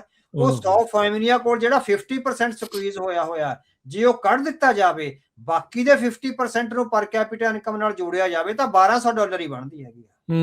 ਉਹ 2300 ਨਹੀਂ ਬਣਦੀ ਹੈ ਨਾ। ਜਿਸ ਮੁਲਕ ਦੀ ਵਿਜ਼ੀਬਲ ਜਾਂ ਇਨਵਿਜ਼ੀਬਲ $1200-1300 ਪਰ ਕੈਪੀਟਾ ਇਨਕਮ ਹੋਵੇ, ਸੋ ਉਹ ਬੋਸਟ ਕਰੇ ਵੀ ਹਾਂ ਅਸੀਂ ਉਹ ਬਣ ਜਾ ਰਹੇ ਹਾਂ ਗਲੋਬਲ ਪਾਵਰ। ਸੋ ਚਾਈਨਾ ਨੇ ਬਣਾ ਕੇ ਦਿਖਾਇਆ। ਚਾਈਨਾ ਦੀ 23 ਟ੍ਰਿਲੀਅਨ ਦੀ 24 ਜਾਂ 25 ਦੀ ਹੋ ਜਾਣੀ ਹੈ ਹੁਣ, ਜਿੱਦਾਂ ਨਾ ਨੀਅਰਲੀ ਟੂ USA ਆ। ਮੇਰੇ ਖਿਆਲ 26 ਟ੍ਰਿਲੀਅਨ ਦੀ USA ਦੀ ਹੈ ਸ਼ਾਇਦ, ਹੈ ਨਾ। ਮੈਂ ਹੁਣੇ ਦੱਸਦਾ ਹਾਂ ਵੀ ਇਨਫਰਾਸਟ੍ਰਕਚਰ ਦੇ ਵਿੱਚ ਭਾਰਤ ਨੂੰ ਬਹੁਤ ਜ਼ਿਆਦਾ ਜਿਹੜਾ ਹੈਗਾ ਉਹ 30 ਟ੍ਰਿਲੀਅਨ ਦੀ ਆ US ਦੀ। 23 ਜਾਂ 24 ਦੀ ਜਿਹੜੀ ਹੈਗੀ ਚਾਈਨਾ ਦੀ ਹੈਗੀ ਆ। ਸੋ ਉਹ ਜਿਹੜੀ ਨੈਕ ਟੂ ਨੈਕ ਫਾਈਟ ਆ ਚਾਈਨਾ ਦੀ ਤੇ ਅਮਰੀਕਾ ਦੀ ਨਾ। ਸੋ ਇਨਫਰਾਸਟ੍ਰਕਚਰ ਐਂਡ ਹੋਰ ਡਿਵੈਲਪਮੈਂਟ ਆ ਜਿਹੜੀ ਉਹ ਜ਼ਿਆਦਾ ਕਰਨੀ ਪਊਗੀ। ਉਹਦੇ ਜਦੋਂ ਇੰਡਸਟਰੀਅਲੀ ਤੁਸੀਂ ਡਿਵੈਲਪ ਹੋਗੇ, ਇਕਨੋਮਿਕਲੀ ਡਿਵੈਲਪ ਹੋਗੇ, ਉਸ ਵੇਲੇ ਫਿਰ ਜਾ ਕੇ ਤੁਹਾਡੀ ਜਿਹੜੀ ਜਿਸ ਤਰ੍ਹਾਂ ਦੀਪ ਸਿੱਧੂ ਕਹਿੰਦਾ ਸੀ ਨਾ ਵੀ ਜੇ ਜੰਗ ਦੇ ਮੈਦਾਨ 'ਚ ਤਕੜੇ ਆ ਤਾਂ ਟੇਬਲ ਟਾਕ ਵਿੱਚ ਤਾਂ ਹੀ ਤਕੜੇ ਹੋ ਸਕਦੇ ਆ। ਸੋ ਇੱਥੇ ਹੈਗਾ ਵੀ ਜੇ ਤੁਸੀਂ ਇਕਨੋਮਿਕਲੀ ਤਕੜੇ ਹੈਗੇ ਆ, ਸੋ ਇਕਨੋਮਿਕਲੀ ਮਜ਼ਬੂਤ ਵਿਕਟ ਤੇ ਹੈਗੇ ਆ, ਫਿਰ ਤੁਹਾਡੀ ਡਿਪਲੋਮੇਸੀ ਤੇ ਮਿਲਟਰੀ ਜਿਹੜੀ ਪ੍ਰੋਨੈਸ ਹੈਗੀ ਆ ਉਹਦਾ ਕੋਈ ਕੰਸੀਡਰ ਕੀਤਾ ਜਾਂਦਾ। ਤਾਂ ਹੀ ਅਗਲੇ ਤੁਹਾਨੂੰ ਪੁੱਛਦੇ ਨੇ, ਤਾਂ ਹੀ ਅਗਲੇ ਤੁਹਾਡੇ ਨਾਲ ਗੱਲ ਜਿਹੜੀ ਕਰਦੇ ਨੇ। ਹੁਣ ਪੂਰੇ ਭਾਰਤ ਦੀ 140 ਕਰੋੜ ਲੋਕਾਂ ਦੀ ਆਬਾਦੀ ਵਾਲੇ ਮੁਲਕ ਦੀ ਜਿਹੜੀ ਇਕਨੋਮੀ ਆ 40 ਮਿਲੀਅਨ ਆਬਾਦੀ ਵਾਲੇ ਸੂਬੇ ਕੈਲੀਫੋਰਨੀਆ ਦੇ ਬਰਾਬਰ। ਹਾਂਜੀ ਇਹ ਤੁਲਨਾ ਕਿਸੇ ਪਾਸੇ ਨਹੀਂ। ਤੇ ਇੱਥੇ ਪਰ ਕੈਪੀਟਾ ਤੁਸੀਂ ਉਸੇ ਹਿਸਾਬ ਨਾਲ ਇਨਕਮ ਲਾ ਕੇ ਜਿਹੜਾ ਉਹ ਤੁਸੀਂ ਦੇਖ ਲਓ ਵੀ ਕਿਹੜੇ ਪਾਸੇ ਨੂੰ ਆ ਤੇ ਦੂਜੇ ਪਾਸੇ ਜਿਹੜੀ ਆ ਉਹ ਕਿਸ ਤਰੀਕੇ ਦੇ ਨਾਲ ਜਿਹੜੀ ਉਹ ਚੱਲ ਰਹੀ ਹੈ। ਸੋ ਫਰਕ ਬਹੁਤ ਆ ਇਹ ਸਾਰੀਆਂ ਚੀਜ਼ਾਂ ਦਾ। ਹਾਂ, ਡੀਂਗਾ ਹਾਂਕਣ ਨੂੰ ਵਧੀਆ ਆ, ਤੁਸੀਂ ਗੱਲਾਂ ਇਹ ਚੀਜ਼ਾਂ ਜਿਹੜੀਆਂ ਕਰ ਸਕਦੇ ਵੀ ਟੌਪ 3 'ਚ ਆ ਗਏ, 4 'ਚ ਆ ਗਏ, ਪਰ ਅਸਲ 'ਚ ਕੀ ਕੰਡੀਸ਼ਨ ਆ ਉੱਥੇ ਲੋਕਾਂ ਦੀ। ਐਜੂਕੇਸ਼ਨ ਦੇ ਉੱਤੇ ਆਪਾਂ ਪ੍ਰੋਗਰਾਮ ਕਰ ਹਟੇ, ਇਹਨਾਂ ਦੀ ਇਕੋਨਮੀ ਦੇ ਉੱਤੇ, ਸਾਰੀਆਂ ਚੀਜ਼ਾਂ ਦੇ ਉੱਤੇ ਆਪਾਂ ਦੱਸ ਹਟੇ ਵੀ ਕੀ ਕੁਛ ਜਿਹੜਾ ਉਹ ਚੱਲ ਰਿਹਾ ਆ। ਸੋ ਇੱਥੋਂ ਅੰਦਾਜ਼ਾ ਜਿਹੜਾ ਉਹ ਲਾ ਲੈਣਾ ਚਾਹੀਦਾ ਆ। ਇਹ ਸਾਰੇ ਜੋ ਵੀ ਚੱਲ ਰਿਹਾ ਅਵਤਾਰ ਸਿੰਘ ਜੀ, ਇੱਥੇ ਸਿੱਖਾਂ ਦੇ ਲਈ ਕੀ ਲੈਸਨ ਆ? ਸਿੱਖ ਜਿਹੜੀ ਆਪਣੀ ਵੱਖਰੀ ਹੋਂਦ, ਵੱਖਰੇ ਨੇਸ਼ਨ, ਵੱਖਰੇ ਮੁਲਕ ਦੀ ਡਿਮਾਂਡ ਦੇ ਵਿੱਚ ਆ, ਮੰਗ 'ਚ ਆ, ਜੱਦੋ-ਜਹਿਦ ਦੇ ਵਿੱਚ ਆ, ਜੋ ਇਸ ਟਾਈਮ ਜੀਓਪੋਲੀਟੀਕਲੀ ਇੰਨਾ ਕੁਛ ਜਿਹੜਾ ਵਾਪਰ ਰਿਹਾ, ਕੀ ਆਪਣੇ ਲਈ ਸਿੱਖਣ ਨੂੰ? ਹਾਂ, ਇਹਨਾਂ ਲਈ ਸਾਰਾ ਕੁਛ ਹੀ ਸਿੱਖਣ ਨੂੰ, ਸਿੱਖਾਂ ਲਈ ਸਾਰਾ ਕੁਛ ਸਿੱਖਣ ਨੂੰ ਆ। ਸਿੱਖ ਪੋਲੀਟੀਕਲੀ ਜਿਹੜੇ ਹੈਗੇ ਆ ਬਹੁਤ ਕਮਜ਼ੋਰ ਵਿਕਟ ਤੇ ਹੈਗੇ ਆ। ਸੋ ਉਹਨਾਂ ਵਿੱਚ ਬਹੁਤ ਸਾਰੀਆਂ ਪੋਲੀਟੀਕਲ ਔਰ ਸਿਧਾਂਤਕ ਵੀਕਨੈਸਿਸ ਹੈਗੀਆਂ। ਸੋ ਇਹਨਾਂ ਸਿੱਖਾਂ ਵਿੱਚ ਪੋਲੀਟੀਕਲ ਥਿਊਰੀ ਨੂੰ ਪੜ੍ਹਨ ਦੀਆਂ ਜਿਹੜੀਆਂ ਸੰਭਾਵਨਾਵਾਂ ਨੇ ਜਾਂ ਪੜ੍ਹਨ ਦੀ ਜਿਹੜੀ ਆਦਤ ਆ ਬਿਲਕੁਲ ਵੀ ਹੈ ਨਹੀਂ। ਸੋ ਜਦੋਂ ਤੱਕ ਤੁਸੀਂ ਪੋਲੀਟੀਕਲ ਥਿਊਰੀ ਨੂੰ ਥਿਓਰਾਈਜ਼ ਕਰਕੇ ਉਹਦੀ ਸਿਧਾਂਤਕਾਰੀ ਨੂੰ ਨਹੀਂ ਸਮਝਦੇ, ਉਸ ਵੇਲੇ ਤੱਕ ਤੁਹਾਨੂੰ ਜਿਹੜੀ ਗਲੋਬਲ ਡਿਪਲੋਮੇਸੀ ਤੇ ਇਕਨੋਮਿਕ ਡਿਪਲੋਮੇਸੀ ਆ ਉਹਦੀ ਸਮਝ ਨਹੀਂ ਪਵੇਗੀ। ਪੋਲੀਟੀਕਲ ਥਿਊਰੀ ਦੀ ਥਿਓਰਾਈਜ਼ੇਸ਼ਨ ਬਹੁਤ, ਖਾਸ ਕਰਕੇ ਇੰਟਰਨੈਸ਼ਨਲ ਜਿਹੜੇ ਰਿਲੇਸ਼ਨਸ ਦੀ ਥਿਓਰਾਈਜ਼ੇਸ਼ਨ ਹੈਗੀ ਆ, ਜਦੋਂ ਤੱਕ ਅਸੀਂ ਉਹ ਕਿਤਾਬਾਂ ਨਹੀਂ ਪੜ੍ਹਦੇ, ਕੋਈ ਇੱਕ ਅੱਧਾ ਵਿਦਵਾਨ ਜਾਂ ਇੱਕ ਅੱਧੀ ਕਿਤਾਬ ਨਹੀਂ, ਸੈਂਕੜੇ ਵਿਦਵਾਨ ਅਤੇ ਸੈਂਕੜੇ ਕਿਤਾਬਾਂ ਨੇ। ਸੋ ਉਹ ਕਿਤਾਬਾਂ ਸਾਨੂੰ ਪੜ੍ਹਨੀਆਂ ਪੈਣਗੀਆਂ। ਅਸੀਂ ਕਿਤਾਬਾਂ ਪੜ੍ਹੇ ਤੋਂ ਬਿਨਾਂ ਹੀ ਜਿਹੜੀ ਹੈਗੀ ਆ ਉਹ ਆਪ ਦੀ ਪੋਲਿਟਿਕਸ ਨੂੰ ਚਲਾਉਣਾ ਚਾਹੁੰਦੇ ਆ, ਜਿਹੜੀ ਕਿ ਸਾਡੇ 'ਚ ਲੈਪਸ ਹੈਗੀ ਆ। ਸੋ ਜਿਹੜੀ ਆਪਾਂ ਗੱਲ ਕਰੀਏ ਵੀ ਇੰਡੀਆ ਦੀ ਇਕਨੋਮਿਕ ਵੀਕਨੈਸ ਕਰਕੇ ਉਹਦੀਆਂ ਜਿਹੜੀਆਂ ਪੋਲੀਟੀਕਲ ਐਂਡ ਡਿਪਲੋਮੈਟਿਕ ਵੀਕਨੈਸਿਸ ਸਾਹਮਣੇ ਆ ਰਹੀਆਂ, ਸਿੱਖਾਂ ਦੀ ਇਹ ਪ੍ਰੋਬਲਮ ਹੈਗੀ ਆ, ਸਿੱਖ ਪੜ੍ਹੇ ਤੋਂ ਬਿਨਾਂ ਰਾਜਨੀਤੀ ਕਰ ਰਹੇ ਹੈਗੇ ਆ। ਸੋ ਜਿੰਨਾ ਵੀ ਸਾਡੇ ਬੰਦੇ ਰਾਜਨੀਤੀਵਾਨ ਹੈਗੇ ਆ, ਉਹ ਕਿਤਾਬਾਂ ਤੇ ਸਿਧਾਂਤ ਨੂੰ ਪੜ੍ਹਨ ਤੋਂ ਬਿਨਾਂ ਹੀ ਰਾਜਨੀਤਿਕ ਮਾਹਰ ਆ ਜਿਹੜੇ ਬਣੇ ਹੋਏ ਆ। ਇਹ ਸਾਡੀ ਬਹੁਤ ਵੱਡੀ ਪ੍ਰੋਬਲਮ ਹੈਗੀ ਆ। ਜਦੋਂ ਸਿੱਖ ਪੜ੍ਹਨ ਲਈ ਐਜੂਕੇਸ਼ਨ ਦੇ ਰਸਤੇ ਤੇ, ਉਹਦੀ ਥਿਓਰਾਈਜ਼ੇਸ਼ਨ ਦੇ ਰਸਤੇ ਤੇ ਔਰ ਸਿਧਾਂਤਕਾਰੀ ਤੇ ਨਹੀਂ ਪੈਣਗੇ, ਉਦੋਂ ਤੱਕ ਜਿਹੜੇ ਹੈਗੇ ਉਹ ਇਸ ਤਰ੍ਹਾਂ ਬਿਖਰੇ ਰਹਿਣਗੇ। ਉਹਨਾਂ ਵਿੱਚ ਏਕਤਾ ਔਰ ਉਸ ਏਕੇ ਨਾਲ ਜਿਹੜੀ ਪ੍ਰਾਪਤੀ ਕਰਨੀ ਆ, ਉਹਦੇ ਵਿੱਚ ਜਿਹੜੀਆਂ ਕਮਜ਼ੋਰੀਆਂ ਤੇ ਲੈਪਸਿਸ ਆ ਉਹ ਲਗਾਤਾਰ ਬਣੇ ਰਹਿਣਗੇ। ਮਤਲਬ ਉਹ ਫਿਰ ਜੋ ਇਰਾਨ ਦੇ ਲੋਕਾਂ ਦੇ ਆ ਵੀ ਇੰਨੇ ਵੱਡੇ ਬਗਾਵਤ ਹੋਣ ਦੇ ਬਾਵਜੂਦ ਤਖਤਾ ਨਹੀਂ ਪਲਟ ਹੋਇਆ, ਆਪਸੀ ਲੜਾਈਆਂ, ਸੋ ਸਿੱਖਾਂ ਦੀ ਵੀ ਉਹੀ ਕੰਡੀਸ਼ਨ ਇੱਕ ਹਿਸਾਬ ਦੇ ਨਾਲ। ਸਿੱਖ ਆਪਾਂ ਇਹ ਨਹੀਂ ਕਹਿੰਦੇ ਵੀ ਸਿੱਖ ਟੁਕੜਿਆਂ ਵਿੱਚ ਨਹੀਂ ਵੰਡੇ ਹੋਏ, ਪਰ ਸਿੱਖ ਸਿਧਾਂਤਕ ਤੌਰ ਤੇ ਬਹੁਤ ਕਮਜ਼ੋਰ ਆ। ਸੋ ਇਹ ਵੀ ਇਹ ਕਮਜ਼ੋਰੀ ਵੀ ਇੱਕ ਤਰ੍ਹਾਂ ਦੀ ਉਹੀ ਜਿਹੀ ਕਮਜ਼ੋਰੀ ਆ ਜਿਹੜੀ ਇਰਾਨ ਦੇ ਲੋਕਾਂ ਦੀ ਆ, ਵੀ ਲੋਕਾਂ ਦੇ ਉਹਨਾਂ ਦੇ ਮੋਹਰੇ ਸਭ ਕੁਝ ਹੋਣ ਦੇ ਬਾਵਜੂਦ ਵੀ ਉਹ ਕੁਝ ਨਹੀਂ ਕਰ ਸਕਦੇ। ਨਹੀਂ ਕਰ ਸਕਦੇ, ਕਿਉਂਕਿ ਜਿਹੜੀ ਥਿਓਰਾਈਜ਼ੇਸ਼ਨ ਆ, ਪੋਲੀਟੀਕਲ ਥਿਓਰਾਈਜ਼ੇਸ਼ਨ, ਜਦੋਂ ਤੁਸੀਂ ਥਿਊਰੀ ਵੱਲ ਨਹੀਂ ਜਾਓਗੇ, ਸਿਧਾਂਤ ਵੱਲ ਨਹੀਂ ਜਾਓਗੇ, ਇਸ ਸਮੁੰਦਰ ਵਿੱਚ ਤੁਸੀਂ ਗੋਤੇ। ਅਮਰੀਕਾ ਅੱਜ ਕਿਉਂ ਅਮਰੀਕਾ? ਕਿੰਨੀਆਂ ਯੂਨੀਵਰਸਿਟੀਆਂ, ਕਿੰਨੇ ਉੱਥੇ ਸਟ੍ਰੈਟਜੀਕਲ ਜਿਹੜੇ ਸਟ੍ਰੈਟਜੀ ਦੇ ਟੈਂਕ ਨੇ, ਹਨਾ, ਵੀ ਕਿੰਨੇ ਥਿੰਕ ਟੈਂਕ ਆ, ਕਿੰਨੇ ਕੋਰਸ ਆ, ਉਹਨਾਂ ਕੋਰਸਾਂ ਵਿੱਚ ਕਿੰਨੇ ਬੱਚੇ ਆਉਂਦੇ ਆ ਪੜ੍ਹਨ ਲਈ। ਇਹ ਤਾਂ ਦੇਖੋ ਤਾਂ ਸਹੀ ਨਾ ਤੁਸੀਂ। ਉਹ ਤਾਂ ਹੀ ਅਮਰੀਕਾ ਨਾ, ਅਗਲੇ ਥਿਊਰੀ ਤੇ ਬੈਠੇ ਆ, ਕੱਲੀ ਮਾਰ ਧਾੜ ਤੇ ਨਹੀਂ ਨਾ ਬੈਠੇ। ਸੋ ਉਹਦੇ ਵਿੱਚ ਜਿਹੜੀਆਂ ਇਨ ਡੈਪਥ ਨੌਲੇਜ ਹੈਗੀ ਆ, ਜਿਹੜੀ ਸਿਸਟਮ ਦੀ ਵਰਕਿੰਗ ਬਾਰੇ ਇਨ ਡੈਪਥ ਨੌਲੇਜ ਆ। ਫਿਰ ਜਦੋਂ ਕ੍ਰਾਈਸਿਸ ਆਏ ਆ, ਵੀ ਕੌਮਾਂ ਦੇ ਸਾਹਮਣੇ ਕ੍ਰਾਈਸਿਸ, ਜਦੋਂ ਬਾਕੀ ਕੌਮਾਂ ਸਾਹਮਣੇ ਆਏ ਆ, ਉਹ ਕਿੱਦਾਂ ਡੈਲਵ ਥਰੂ ਹੋਈਆਂ, ਕਿੱਦਾਂ ਨੈਵੀਗੇਟ ਕੀਤਾ ਉਹਨਾਂ ਕ੍ਰਾਈਸਿਸ ਵਿੱਚੋਂ, ਉਹ ਸਾਡੇ ਕੋਲ ਕੋਈ ਵੀ ਸਮਝ ਨਹੀਂ ਹੈ। ਕੋਈ ਇੱਕ ਵੀ ਸਾਡਾ ਰਿਸਰਚ ਪੇਪਰ ਨਹੀਂ ਹੈਗਾ, ਇੱਕ ਵੀ ਸਾਡਾ ਜਿਹੜੇ ਕੋਈ ਵਿਦਵਾਨ ਨਹੀਂ ਹੈਗੇ ਜਿਹੜੇ ਇਸ ਸਟ੍ਰੈਟਜੀ ਨੂੰ ਇਸ ਤਰ੍ਹਾਂ ਜਿਹੜੇ ਥਿਓਰਾਈਜ਼ ਕਰਕੇ ਕੌਮ ਦੇ ਸਾਹਮਣੇ ਰੱਖ ਸਕਣ। ਸੋ ਐਂਟੀ ਸਿੱਖ ਥਿਓਰਾਈਜ਼ੇਸ਼ਨ ਬਹੁਤ ਹੋ ਰਹੀ ਹੈ, ਅਸੀਂ ਉਹਦਾ ਵੀ ਜਵਾਬ ਨਹੀਂ ਦੇ ਰਹੇ, ਅਸੀਂ ਆਪਣੀ ਦਾ ਘਾਟ ਕੀ ਘੜਨੀ ਹੈਗੀ। ਸੋ ਸਾਡੇ ਵਿੱਚ ਬਹੁਤ ਸਾਰੇ ਲੈਪਸਿਸ ਆ। ਕੌਮ ਨੂੰ ਪੜ੍ਹਨ ਵੱਲ ਆਉਣਾ ਪਵੇਗਾ, ਕੌਮ ਨੂੰ ਸਿਧਾਂਤਕਾਰੀ ਵੱਲ ਆਉਣਾ ਪਵੇਗਾ। ਪੋਲੀਟੀਕਲ ਥਿਊਰੀ ਦੀ ਥਿਓਰਾਈਜ਼ੇਸ਼ਨ ਕੀਤੇ ਤੋਂ ਬਿਨਾਂ ਤੁਸੀਂ, ਔਰ ਉਸ ਥਿਊਰੀ ਨੂੰ ਗੁਰਮਤ ਦੇ ਕਨਸੈਪਟ ਵਿੱਚ ਫਿਰ ਮੁੜ ਤੋਂ ਪਰਿਭਾਸ਼ਿਤ ਕੀਤੇ ਤੋਂ ਬਿਨਾਂ ਤੁਸੀਂ ਅੱਗੇ ਨਹੀਂ ਵੱਧ ਸਕੋਗੇ। ਸੋ ਇਹ ਦੇਖੋ, ਤਕਦੀਰ ਮੌਕਾ ਦਿੰਦੀ ਰਹਿੰਦੀ ਆ, ਬਾਰ-ਬਾਰ ਮੌਕੇ ਤੁਹਾਡੇ ਸਾਹਮਣੇ ਆਉਂਦੇ ਰਹਿੰਦੇ, ਤੁਸੀਂ ਉਹਨਾਂ ਦਾ ਕਿੱਦਾਂ ਫਾਇਦਾ ਚੱਕਦੇ ਆ, ਉਹ ਐਜ਼ ਏ ਕੌਮ, ਐਜ਼ ਏ ਨੇਸ਼ਨ ਆਪਾਂ ਨੂੰ ਜਿਹੜਾ ਉਹ ਖੁਦ ਦੇਖਣਾ ਪੈਣਾ, ਉਸ ਵੱਲ ਨੂੰ ਵਧਣਾ ਪੈਣਾ ਆ। ਇੰਨਾ ਸਮਾਂ ਆਪਣਾ ਹੋ ਗਿਆ ਅਵਤਾਰ ਸਿੰਘ ਜੀ, ਪਰ ਜਾਂਦੇ ਜਾਂਦੇ ਇਹ ਕਮਜ਼ੋਰੀ ਨੂੰ ਦੂਰ ਕਰਨ ਦੇ ਲਈ ਕੀ ਕਦਮ ਚੁੱਕਣੇ ਚਾਹੀਦੇ ਆ? ਆਈ ਨੋ ਕਈ ਵਾਰ ਇੱਦਾਂ ਲੱਗਦਾ ਵੀ ਬੋਲੀਆਂ ਕੰਨਾਂ ਦੇ ਉੱਤੇ ਹੀ ਇਹ ਆਵਾਜ਼ ਜਿਹੜੀ ਜਾ ਰਹੀ ਆ, ਪਰ ਆਪਾਂ ਬੋਲਦੇ ਰਹੀਏ, ਆਪਾਂ ਗੱਲ ਕਰਦੇ ਰਹੀਏ। ਕੀ ਇਹ ਕਮਜ਼ੋਰੀ ਨੂੰ ਹਟਾਉਣ ਦੇ ਲਈ ਆਪਾਂ ਨੂੰ ਕਰਨਾ ਚਾਹੀਦਾ? ਉਹਦੇ ਲਈ ਸਾਡੇ ਕੋਲ ਜਿੱਦਾਂ ਇੱਕ ਪੜ੍ਹਨ ਲਿਖਣ ਵਾਲੇ ਬੱਚਿਆਂ ਦਾ ਗਰੁੱਪ ਹੋਵੇ, ਤੁਸੀਂ ਪਿੰਨ ਪੁਆਇੰਟ ਕਰੋ ਵੀ ਕਿਹੜੇ ਬੱਚੇ ਆ ਪੋਲੀਟੀਕਲ ਥਿਊਰੀ ਦੇ ਸਟੂਡੈਂਟ ਆ, ਜਾਂ ਅਸੀਂ ਉਹਨਾਂ ਨੂੰ ਕਿਸ ਤਰ੍ਹਾਂ ਜਿਹੜੀ ਹੈਗੀ ਸਹਾਇਤਾ ਦੇ ਸਕਦੇ ਹਾਂ। ਇੱਕ ਥਿੰਕ ਟੈਂਕ ਦਾ ਇਨੀਸ਼ੀਏਟਿਵ ਲਓ, ਉਹਦੇ ਵਿੱਚ ਪਹਿਲਾਂ ਤੁਸੀਂ 10 ਬੱਚੇ ਜਾਂ 10 ਵਿਦਵਾਨ ਆ ਜਿਹੜੇ ਉਹ ਲਿਆਓ। ਉਹਨਾਂ 10 ਵਿਦਵਾਨਾਂ ਨੂੰ ਤੁਸੀਂ ਇਕਨੋਮਿਕਲੀ ਸੇਫ ਕਰੋ। ਉਹਨਾਂ ਦੀ ਸਾਰੀ ਪੜ੍ਹਨ ਲਿਖਣ ਦੇ ਜਿਹੜੇ ਖਰਚੇ ਆ, ਉਹਨਾਂ ਲਈ ਇੱਕ ਪੂਰੀ ਬਿਲਡਿੰਗ, ਉਹਨਾਂ ਦੀ ਰਿਸਰਚ ਪ੍ਰੋਜੈਕਟਸ ਲਈ ਉਹਨਾਂ ਦੀ ਬਿਲਡਿੰਗ, ਉਹਨਾਂ ਦੇ ਜਿਹੜੇ ਰੋਟੀ ਪਾਣੀ ਦੇ ਖਰਚੇ ਆ, ਉਹ ਕੌਮ ਆ ਜਿਹੜੀ ਆਪਣਾ ਜਿੰਮਾ ਚੁੱਕੇ। ਉਹਨਾਂ ਕੋਲ world class library, different streams of education and research ਤੇ ਉਹਨਾਂ ਆਪਾਂ ਡਿਫਰੈਂਟ ਬੱਚਿਆਂ ਨੂੰ ਜ਼ਿੰਮੇਵਾਰੀਆਂ ਲਾਈਏ। ਉਹਨਾਂ ਨੂੰ ਜਿਹੜੇ ਬੱਚੇ ਹਾਲੇ ਯੂਨੀਵਰਸਿਟੀ ਛੱਡ ਕੇ ਹੀ ਆਏ ਆ, ਉਹਨਾਂ ਨੂੰ ਅਗਵਾਈ ਦੇਣ ਲਈ, ਕਿਉਂਕਿ ਉਹ ਰॉ ਮਟੀਰੀਅਲ ਆ, ਉਹਨਾਂ ਨੂੰ ਅਗਵਾਈ ਦੇਣ ਲਈ ਸਾਡੇ ਕੋਲ ਇੱਕ ਮੈਚੁਰ ਵਿਦਵਾਨਾਂ ਦਾ ਗਰੁੱਪ ਹੋਵੇ। ਸੋ ਜਦੋਂ ਤੱਕ ਤੁਸੀਂ ਇਸ ਤਰ੍ਹਾਂ ਕਦਮ ਬਾਏ ਕਦਮ ਇੱਕ ਥਿੰਕ ਟੈਂਕ ਉਸਾਰਨ ਵੱਲ ਨਹੀਂ ਵੱਧਦੇ, ਉਦੋਂ ਤੱਕ ਤੁਹਾਡਾ ਜਿੱਦਾਂ ਵੀ ਇਕੱਲੇ ਨਾਅਰਿਆਂ ਨਾਲ ਤੁਸੀਂ ਕੁਝ ਵੀ ਪ੍ਰਾਪਤ ਨਹੀਂ ਕਰ ਸਕਦੇ। ਸੋ ਜਿਹੜੀਆਂ ਕੌਮਾਂ ਨਾਅਰਿਆਂ ਤੱਕ ਸੀਮਿਤ ਰਹਿ ਜਾਂਦੀਆਂ, ਉਹ ਪ੍ਰਾਪਤੀ ਨਹੀਂ ਕਰਦੀਆਂ। ਹਿੰਦੂਆਂ ਨੇ ਨਾਅਰੇ ਨਹੀਂ ਮਾਰੇ 1850 ਤੋਂ, 1850 ਵਿੱਚ ਉਹ ਆਪਣਾ ਮੁਲਕ ਬਣਾਉਣ ਦੇ ਕਾਬਲ ਹੋ ਗਏ ਸੀ। ਇੰਨੇ ਜ਼ਿਆਦਾ ਇੰਟੈਲੀਜੈਂਟ ਸੀ ਹਿੰਦੂ ਲੀਡਰਸ਼ਿਪ ਤੇ ਹਿੰਦੂ ਵਿਦਵਾਨ।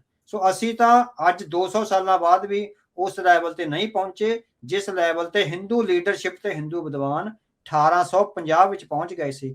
ਹੁਣ ਸਿੱਖ ਆਪਣੇ ਆਪ ਤੇ ਇਹ ਆਤਮ ਚੀਨਨ ਕਰਨ ਵੀ ਕੀ ਅਸੀਂ ਇੰਨੇ ਸਾਲਾਂ ਬਾਅਦ ਕਿੱਥੇ ਪਹੁੰਚੇ ਆ ਤੇ ਸਾਨੂੰ ਕੀ ਕਰਨਾ ਚਾਹੀਦਾ। ਰਾਹ ਮੈਂ ਦੱਸਿਆ, ਥਿੰਕ ਟੈਂਕ ਉਸਾਰਨ ਤੋਂ ਬਿਨਾਂ, ਵਿਦਵਾਨਾਂ ਦਾ ਇੱਕ 10-15-20 ਵਿਦਵਾਨਾਂ ਦਾ ਇੱਕ ਗਰੁੱਪ ਜਿਹਦੀ ਆਰਥਿਕ ਸਥਿਤੀ ਦਾ ਤੁਸੀਂ ਜ਼ਿੰਮੇਵਾਰੀ ਲਓ, ਜਿਹਦੀ ਆਰਥਿਕਤਾ ਉਹਦੇ ਰੋਟੀ ਪਾਣੀ ਦੇ ਖਰਚਿਆਂ ਦੀ ਤੁਸੀਂ ਜ਼ਿੰਮੇਵਾਰੀ ਲਓ। ਉਹ ਤੋਂ ਬਿਨਾਂ ਤੁਹਾਡੀ ਜਿਹੜੀ ਹੈਗੀ ਆ, ਜਿਹੜੀ ਇੱਕ ਤਰ੍ਹਾਂ ਨਾਲ ਐਜੂਕੇਸ਼ਨ ਦੀ ਆ, ਡਿਪਲੋਮੇਸੀ ਦੀ ਜਿਹੜੀ ਮੂਵਮੈਂਟ ਆ, ਅੱਗੇ ਨਹੀਂ ਵੱਧ ਸਕਦੀ। ਜੀ ਧੰਨਵਾਦ ਅਵਤਾਰ ਸਿੰਘ ਜੀ, ਬੜੀ ਮਿਹਰਬਾਨੀ ਅੱਜ ਦੇ ਇਸ ਪੂਰੇ ਪ੍ਰੋਗਰਾਮ 'ਚ ਗੱਲਬਾਤ ਕਰਨ ਦੇ ਲਈ। ਵੱਖ-ਵੱਖ ਵਿਸ਼ਿਆਂ ਦੇ ਉੱਤੇ ਤੁਸੀਂ ਇਹ ਜਾਣਕਾਰੀਆਂ ਦਿੱਤੀਆਂ, ਬੜੀ ਮਿਹਰਬਾਨੀ। ਮਿਲਦੇ ਹਾਂ ਅਗਲੀ ਵਾਰੀ। ਵਾਹਿਗੁਰੂ ਜੀ ਕਾ ਖਾਲਸਾ, ਵਾਹਿਗੁਰੂ। ਵਾਹਿਗੁਰੂ ਜੀ ਕੀ ਫਤਿਹ।